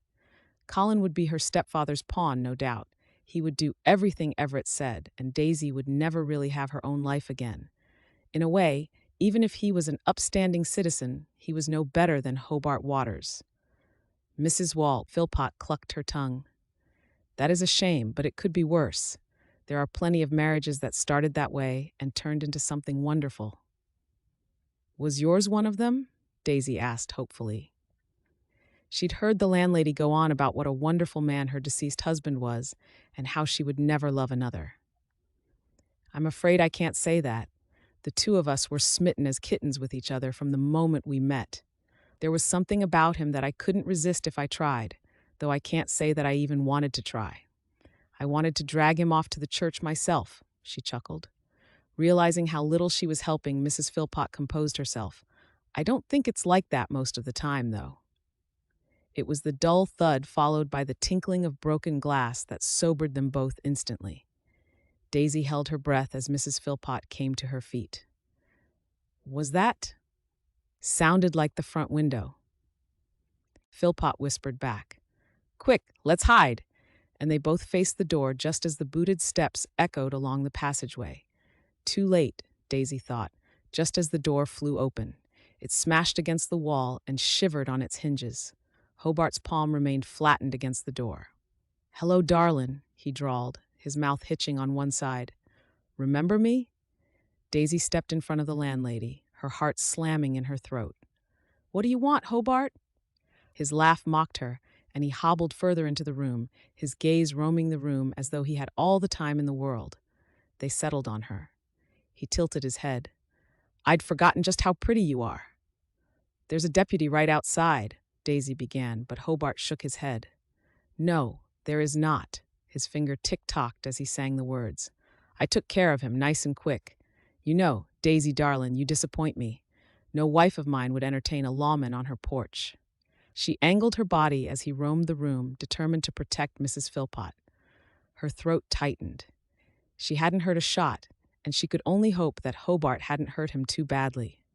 Daisy had treated the rotating guards the way she was asked to, as though they were just part of the scenery, but she'd gotten used to seeing them regularly. She realized now that they'd brought her far more comfort than she'd imagined. She had to clear her throat. We're not married. He stopped moving. Her skin crawled when his gaze moved over her form. And whose fault is that? I imagine you thought you'd driven me right out of town with your little stunt at the church. You think you're a clever girl, don't you? Daisy's mouth worked, but no words came out of it. She didn't know how to answer that question. Even if she tried, anything she said was liable to set Hobart off.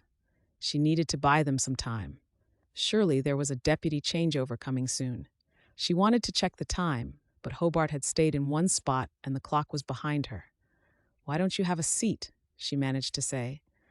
I can see that your riding injury is still bothering you. Perhaps I could get you a meal. He sniggered. Yeah, my riding injury. You know fine and rightly what happened. No doubt been told by that good-for-nothing Marshal that has been sniffing round here. He gloated when he saw the surprise widen her eyes. Oh, didn't know that old Hobart Waters still has a few tricks up his sleeve, did you? How else do you think I avoided the noose all the years? Next week, Hobart Waters will be gone, and I'll have another name on the go. Sweat beaded on his temples and dropped off his chin. He pulled off his hat and dragged his bandana down his dirty face. You, he indicated Mrs. Philpot with his head. Fetch me water. I want to have a nice private chat with my fiancé. Mrs. Philpot spoke from behind her. Daisy could hear the indignation rippling through her voice. I'm not leaving her with you, you brute, she began. Quit with the name-callin', he boomed, his voice echoing in the open room. In one swift motion, he had his gun out of its holster. The silver took on a copper color in the light from the window as he pointed it first at Daisy, then Mrs. Philpott, and back at Daisy again. Water, now, and don't think about taking your old hide across the road to the sheriff's office. I got eyes all around this place. Step 1 foot outside the door, and I'll let the undertaker have 3 new customers by the time I leave here. All right, she heard the landlady say. Hold on to your horses. I'll get you your water. Just don't you hurt her. She heard Mrs. Philpott leave the room. She prayed that she made a run for it.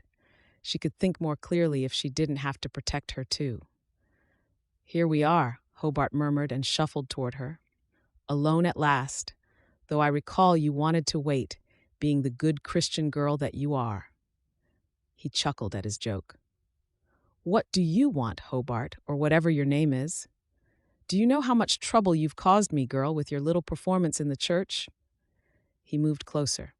Daisy retreated, and so they moved back until the wall hit her back. I wanted a nice, quiet life with you. We were meant to do the bank job in Sacramento, and that was my last job before I retired. You lied to me, she said. His dry laughter grated her nerves. I lie to everybody, darlin'. It was all going well until you bit me in my shooting arm. My gunslingers, Hobart admitted with a pained grimace. They are all making mewling noises like a bunch of wussies, on about how I can't control myself, how I ruin things. Turns out they didn't like me writing to you, pretending to be whatever it was I thought I had to be. I robbed a stagecoach to prove them wrong, and you could have knocked me down with a feather when I turned up here to meet you. There you were, pretty as a picture. His eyes traced her features and settled on her mouth. You should have kept on walking, she whispered, her voice thick with unshed tears. If only she hadn't written to him, if only she hadn't bitten him. I should have done a lot of things in my life, Daisy, but writing to you was the start of a bad curse on me and my boys. I couldn't get off a shot quick enough to that old guard at the bank because you bit me, and he made a clicking sound with his tongue and patted his leg with the barrel of the gun. Got me, the first time I've ever been shot. I'd say it was a hazard of your work, Mr. Waters, Daisy muttered. His eyes flashed with fire, and she wondered what made her want to poke at him when he was holding her hostage. He chuckled then, his hand coming up to caress her cheek. Her eyes drifted closed as her stomach roiled with revulsion. Oh, I would have enjoyed breaking you in, darlin'. Her eyes snapped open. Realization washed cold over her. He was speaking about her as though she was already dead. He looked almost regretful. Now my boys have all scattered to the wind. I'm here alone to finish this business, and then I'll be on my way. Her breath stuttered, her mouth parting slightly with her silent gasp. He was rambling. She wondered if he knew that he'd just caught himself in a lie, that no one was watching the house. Or maybe some were. He carried on, oblivious to her racing thoughts. I don't leave witnesses behind. I'm not bothered about the pastor or his idiot babbling wife. But that Marshal? Hobart tutted and shook his head. I've seen him round here, sniffing on my woman. It ain't right. Daisy's heart constricted as she thought about Nathaniel. She kept her face passive, even as her blood thundered in her ears. He was only doing his job, nothing more. You're an innocent girl, Daisy. Hobart's tone lowered as though he was imparting a secret. I have seen the way he looks at you, and though it pains me to say it, I think you're sweet on him too. She wanted to deny it. If it would save Nathaniel, she would do it. The words simply wouldn't come. Hobart sighed and nodded. There we go. So we're going to lure him out to a nice wooded thatch up the road. You'll be the bait. We're going to write a letter to him, telling him to come alone. Please, Hobart. Daisy put out a hand, though it would do nothing to stop the bullet should he decide to fire. Prosecevity, I never meant for any of this to happen. But it did, he growled as he moved closer. His eyes were cold and dark. Daisy didn't know how she'd ever not seen the resemblance between this man and the one who had robbed the stagecoach. It was all so obvious to her, staring into those lifeless eyes. Could she have saved all of this had she stayed in Raleigh? It was too late for second-guessing. Hobart wrapped his arm around her and pulled her close. His body was uncomfortably warm against her, but the muzzle of the gun was cold as it pressed against her face. Chapter 13. The drawing of Hobart Waters that Daisy had given him was pinned to the wall above the desk. Nathaniel looked up at those hard, evil eyes and shook his head, wondering what drove a man to do the terrible things he had. It had become obvious that Hobart Waters wasn't his real name. Nathaniel could only surmise that he'd assumed many identities, and it was how he'd avoided capture for all these years. Daisy had told him her full story. He'd hated to hear it from her. Even more, he'd hated that he now had a pile of letters addressed to her from Hobart, ones that he could refer to as he researched. It wasn't the first time he'd lured an unsuspected woman out to California in the hopes of bilking her out of her money either. Unfortunately, many of them were never seen again. The knowledge turned his stomach into a swirling pit. Armed with new information, Nathaniel had gone back over the old reports in his file and found some former witnesses. It was a lot of work, and it had kept him up most nights this week. He would dedicate his whole life to it if he needed to, especially now that he knew the Black Bandit was doing far more than just robbing banks and stagecoaches. They'd connected the gang to other crimes. They had the name of one of his accomplices. The net was closing in. It wasn't enough. Nathaniel couldn't keep Daisy safe, and this knowledge filled him with a fear that paralyzed his mind. So he tried not to think about her. Instead, he focused on finding the man who linked it all together. His eyes drifted back to the face staring down at him, almost mocking. He heard the calamity at the back door. He rose, unclipping his holster, though he was reassured when he heard Dean's voice ring clear along the passage. "You can cuss until the cows come home, Callum. The cuffs will come off once you behave yourself." Nathaniel observed the scene, two of his deputies hauling the spitting, swearing, dusty man into the cell. The door clanged shut, and the man continued to spew obscenities at them all. Dean looked harried as he hung the key on the wall and tossed his hat onto the bench underneath it. "The sheriff is dead, Nate. Jacob took out the shooter. I have to speak to the undertaker." He scrubbed his hands down his face wearily. "How?" "Trying to bring in this one. Meet Callum Barrow. He is part of Waters' gang." Nathaniel stared at the man in custody. They had one of them. His pulse started to zing. "I already you." Callum wrapped his fingers around the metal bars and shook them for effect. "I don't know any Hobart Waters." Jacob looked up from the papers he was filling in, sending a long look at Callum. No one mentioned his first name was Hobart. Callum stilled, his dirty blonde brows furrowed. "Yes, you did. You're just tricking me." Dean folded his arms. "You know, the gang is no longer together, Callum. You could save yourself a whole heap of trouble by telling us what we want to know. Might show the judge that you're sorry for what you did." Nathaniel watched the cogs of the man's mind rolling. It amazed him how these weasels would do anything to save themselves. He lent his voice to Dean's. "That's right. Judges will show leniency to those who help the law." Callum locked gazes with Nathaniel. "There's no helping some people, though, is there?" His lips peeled back, revealing yellow, broken teeth. "Like your pretty Daisy over there at that lodge, all alone. Good old Hobart was looking to say his goodbyes to her." His blood ran cold as the man started to cackle. "Run as fast as you like," Callum bellowed as Nate spun on a heel. "No lazy door guard will stop the Black Bandit. Dean, find Aaron and Sam. Jacob, come with me." Nathaniel raced to the front door, even as Callum continued to caterwaul. "Dean, put a gag on him if you have to." He pulled open the door, just as a young boy skidded to a halt in front of them. "Dewey," Jacob said. "We don't have time to talk now, son." "Wait, mister," the boy called out. "I was sent by Mrs. Philpott. She said to tell Mr. Wood that he is in the parlor, that you'd know what she meant." The message told him more. He'd hoped that maybe Daisy had left the bed and breakfast, but she wasn't the type to disobey an instruction. She might already be gone. He would never see her again, and the thought filled him with dread. There was so much he wanted to say to her if he had the chance. Jacob had to trot to keep up with him as he strode along the sidewalk. "Do you know what the landlady meant?" Nathaniel heard more footfall behind him, and a glance told him that the other deputies were backing him up. "That we have the Black Bandit, but he has at least 2 hostages, the landlady and Daisy." "How do you?" "Because if they were able to, they'd have come to tell me the message themselves," he snapped. His mind wanted to rage. to pull Waters apart, but he had to stay alert. Emotion would only get someone hurt.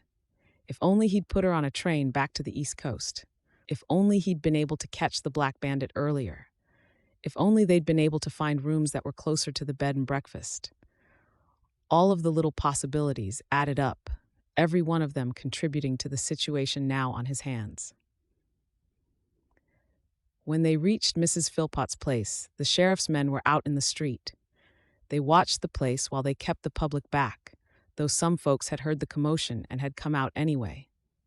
Nathaniel threaded through the onlookers, irritated at anyone and anything that was in his way.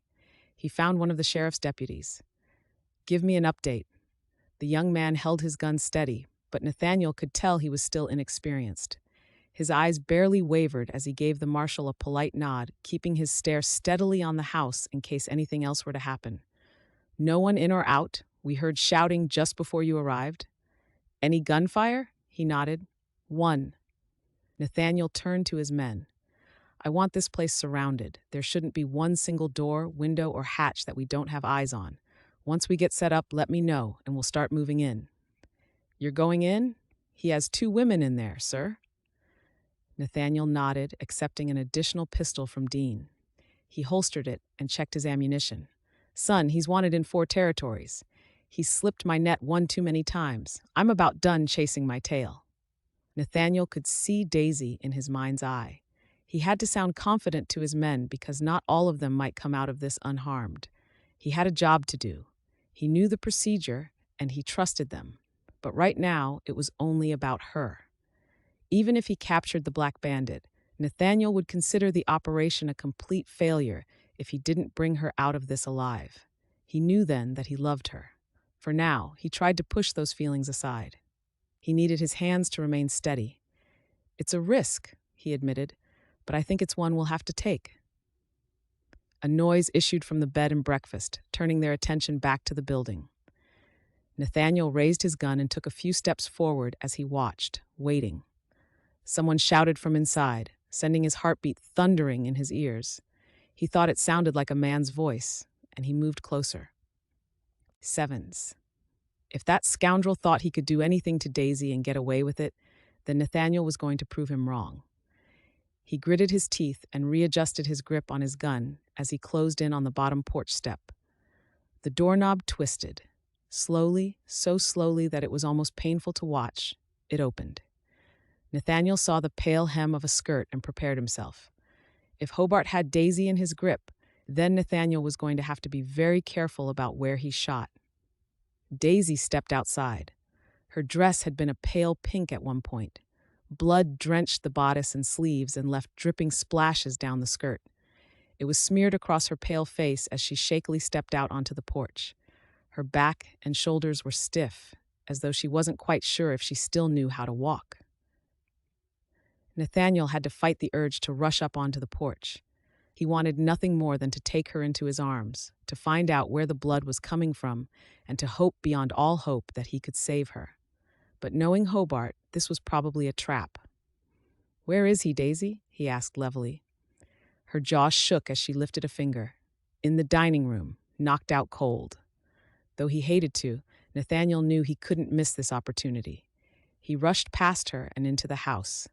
His eyes took a moment to adjust, but when they did, he saw exactly what Daisy had described.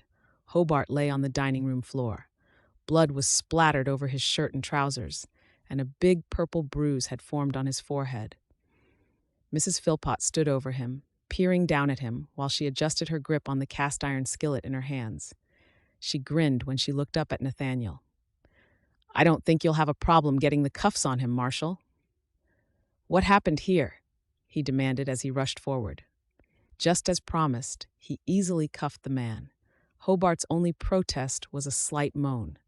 Nathaniel knew his deputies and the sheriff's men were doing what they should be and fetching a doctor for Daisy, but it still pained him to know he'd had to leave her.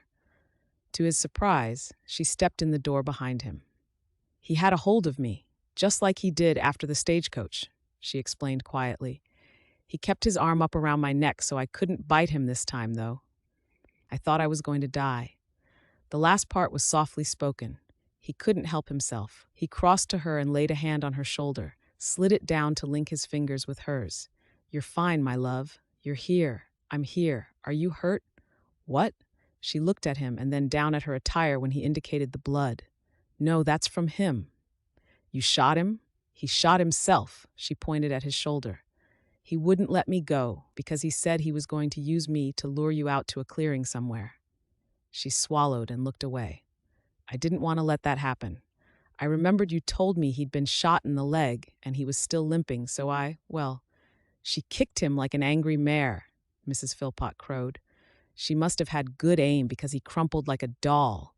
He howled something rotten and aimed, but she knocked his gun and it went off, catching him in the shoulder. As soon as he let go of her, I gave him a good wallop with my best pan, down like a sack of potatoes." In awe, Nathaniel eyed the two women as his deputies came in to take custody of Hobart. A swelling of pride rose in his chest to know that Daisy had again managed to extricate herself from this man's hold. He had no right to that pride, since it didn't have anything to do with him, and reminded himself that it never would. Daisy would be going back to Raleigh, and this would all be in the past very soon. That was very resourceful of you ladies. Hobart started to come around as the deputies hauled him to his feet. He moaned and grumbled as he glared at the men around him. "Need me to give him another whack?" Mrs. Philpott asked, feeling the weight of her skillet in her hand. "I'd be more than happy to." It was difficult not to laugh. "I don't think that will be necessary, but thank you." When Hobart was out of the house and safely in the back of the wagon, surrounded by plenty of guards, Nathaniel turned to Daisy. There was so much in his heart that he wanted to tell her. He'd wanted her to live.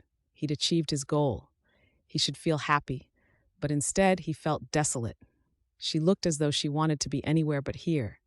He knew that being the wife of a marshal was dangerous, and the last thing he wanted to do was put her through more. His eyes searched her face, trying to commit her features to his memory.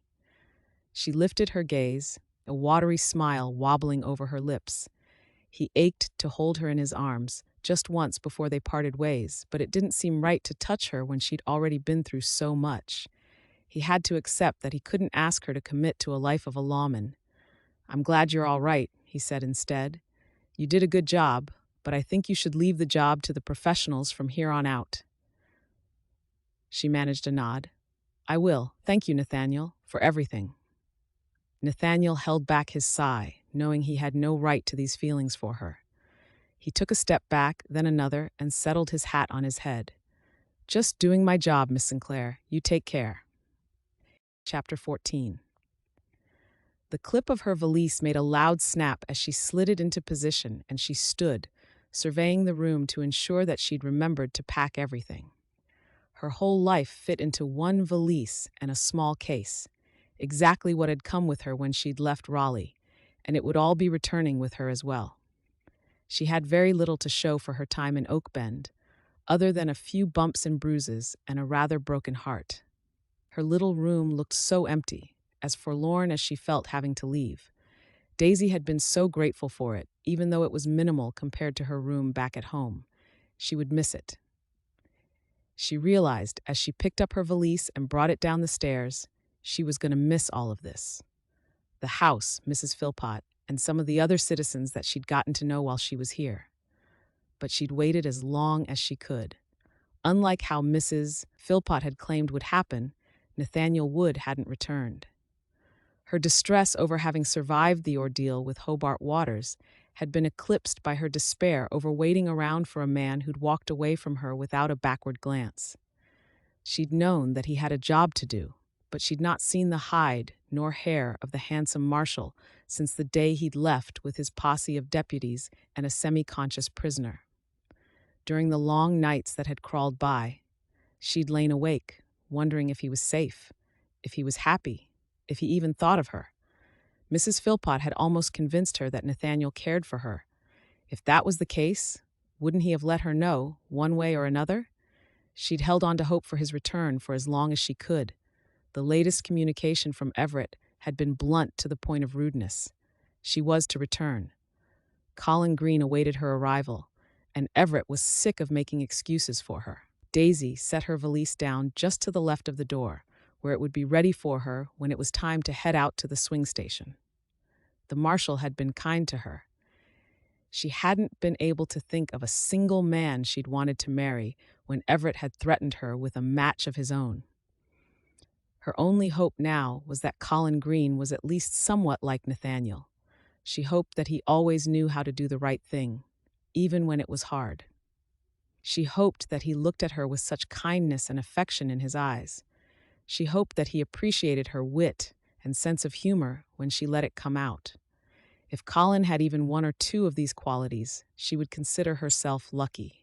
Returning to the top of the stairs, Daisy could hear the sound of sobbing coming from the kitchen. She could no longer hear it when she reached the landing, but she still knew that it was there. Poor Mrs. Philpott had been in tears all morning.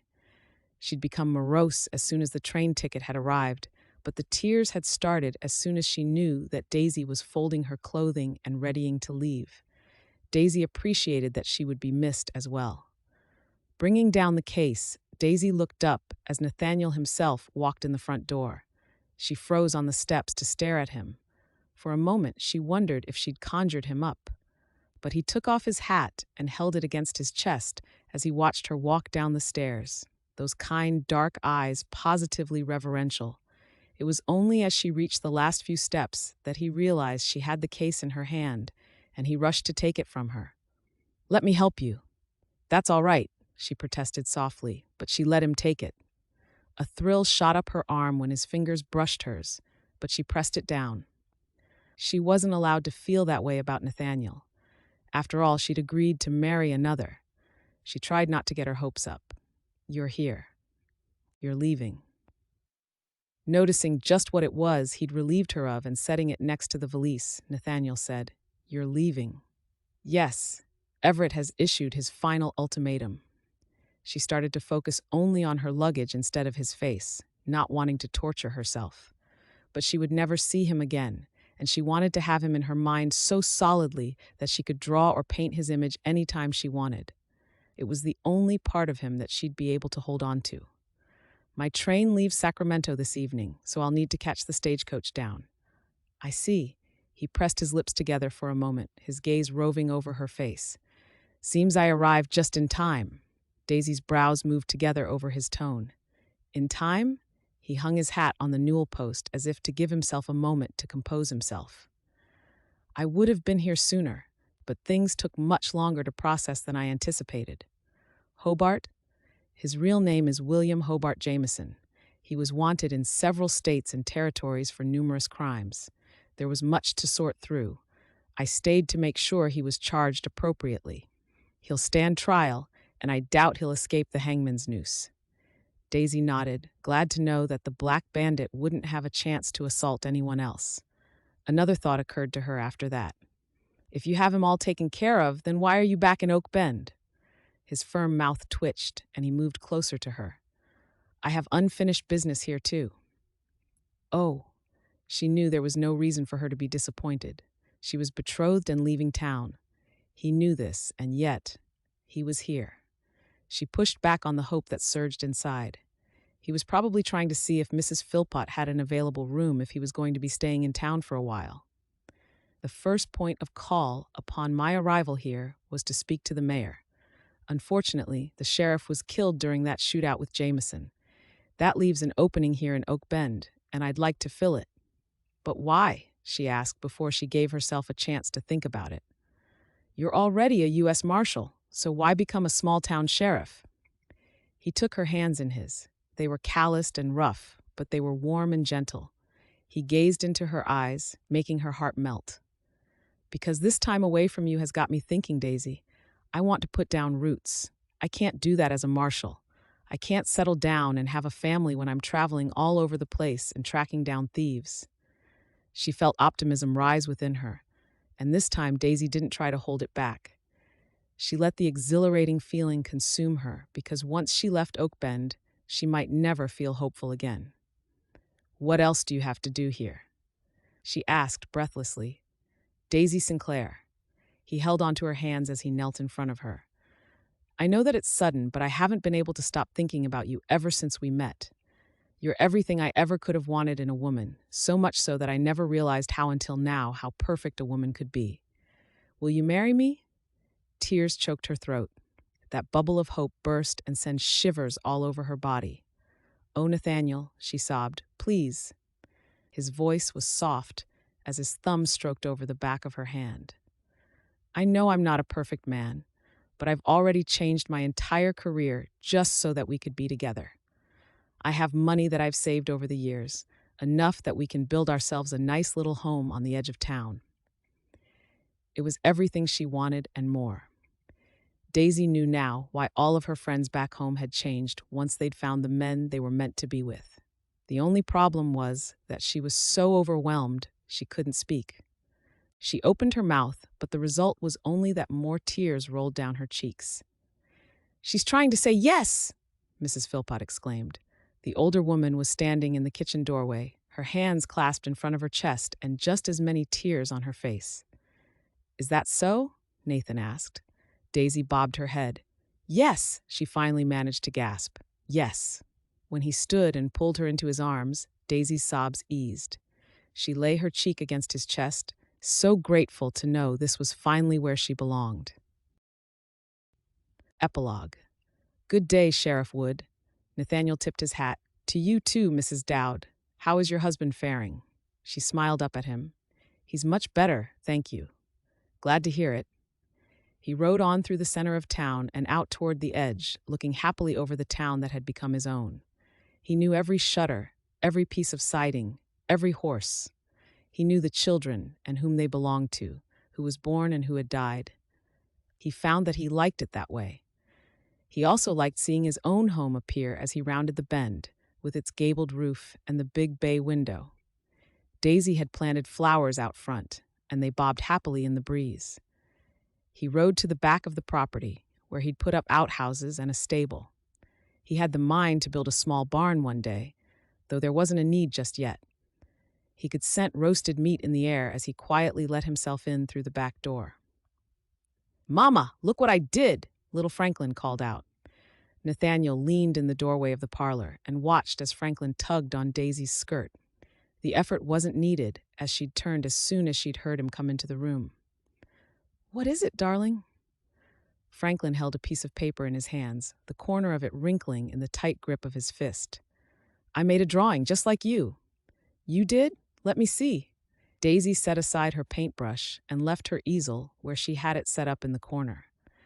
Bending to take the picture from Franklin, she then sat in a nearby chair and pulled her son up into her lap. She looked positively radiant, with her dark hair pulled back to show a gentle flush of her cheeks. "It's delightful, darling. Tell me all about it." Neither of them could see Nathaniel where he stood, watching them. Nathaniel's heart filled as he did so. This was a life he had always wanted, but one that he'd never thought he could have. The idea of giving up his position as marshal had never occurred to him until Daisy had come along. The events revolving around the Black Bandit had been tragic and difficult at best, but he'd do it all again if it meant this was the result. Oakbend was safe under his care. He'd taken the money he'd been setting aside all these years and had built a fine home for his family, which swiftly grew from 2 to 3 when Franklin came along. Daisy was a gentle soul, but she thrived as a wife and a mother. Even when the baby was teething and had kept her up half the night, she would console him as though he were the only one suffering in the world. The boy was 3 now, and he looked just like his mother. "That's you," he said, pointing at a scribble. "That's Papa, and that's me." He pointed at 2 more places on the page. "Wonderful, dear. I love it. I just love it." Daisy closed her eyes as she kissed Franklin on his forehead. "Pretty soon you'll have to set up an easel just like me." "Right now?" the little boy asked eagerly. Daisy laughed. "Soon, my sweet. I think we should start outside, though. It's going to be a mess. I'll talk to Papa and see if we can't find someone to make an easel just your size." "I'm sure we can." Nathaniel straightened and walked into the room, planting a kiss on his wife's lips and his son's forehead.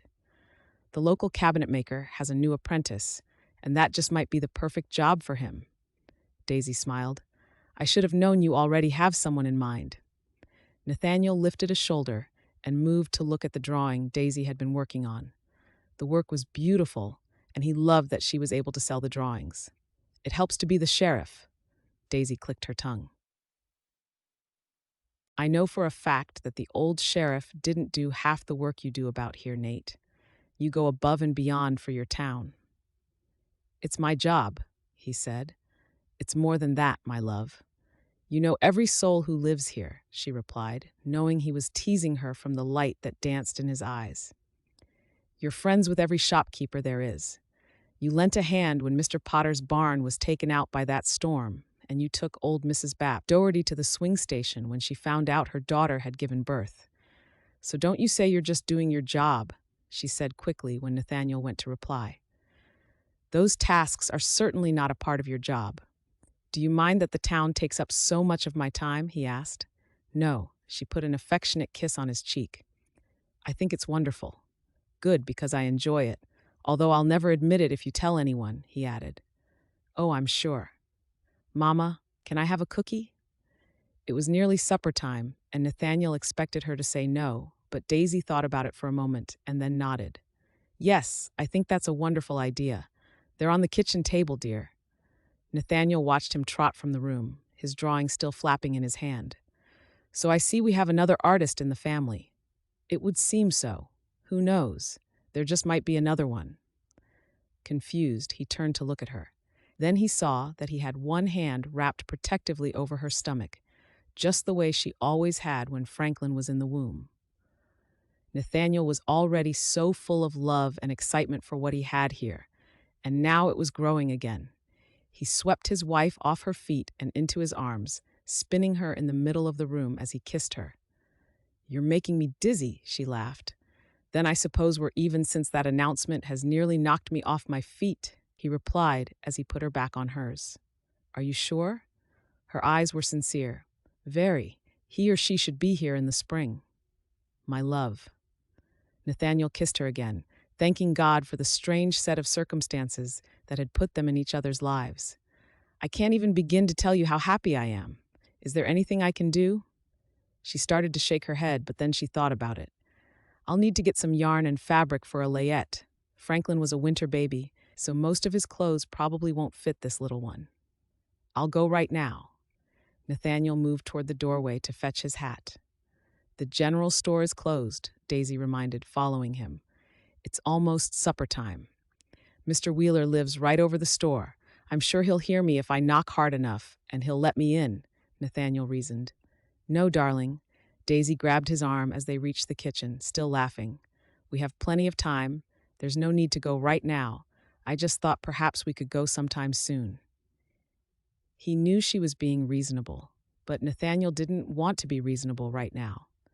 He wanted to run right out the door, make the announcement of the new baby to the world, and then buy her every bolt of fabric she could ever want.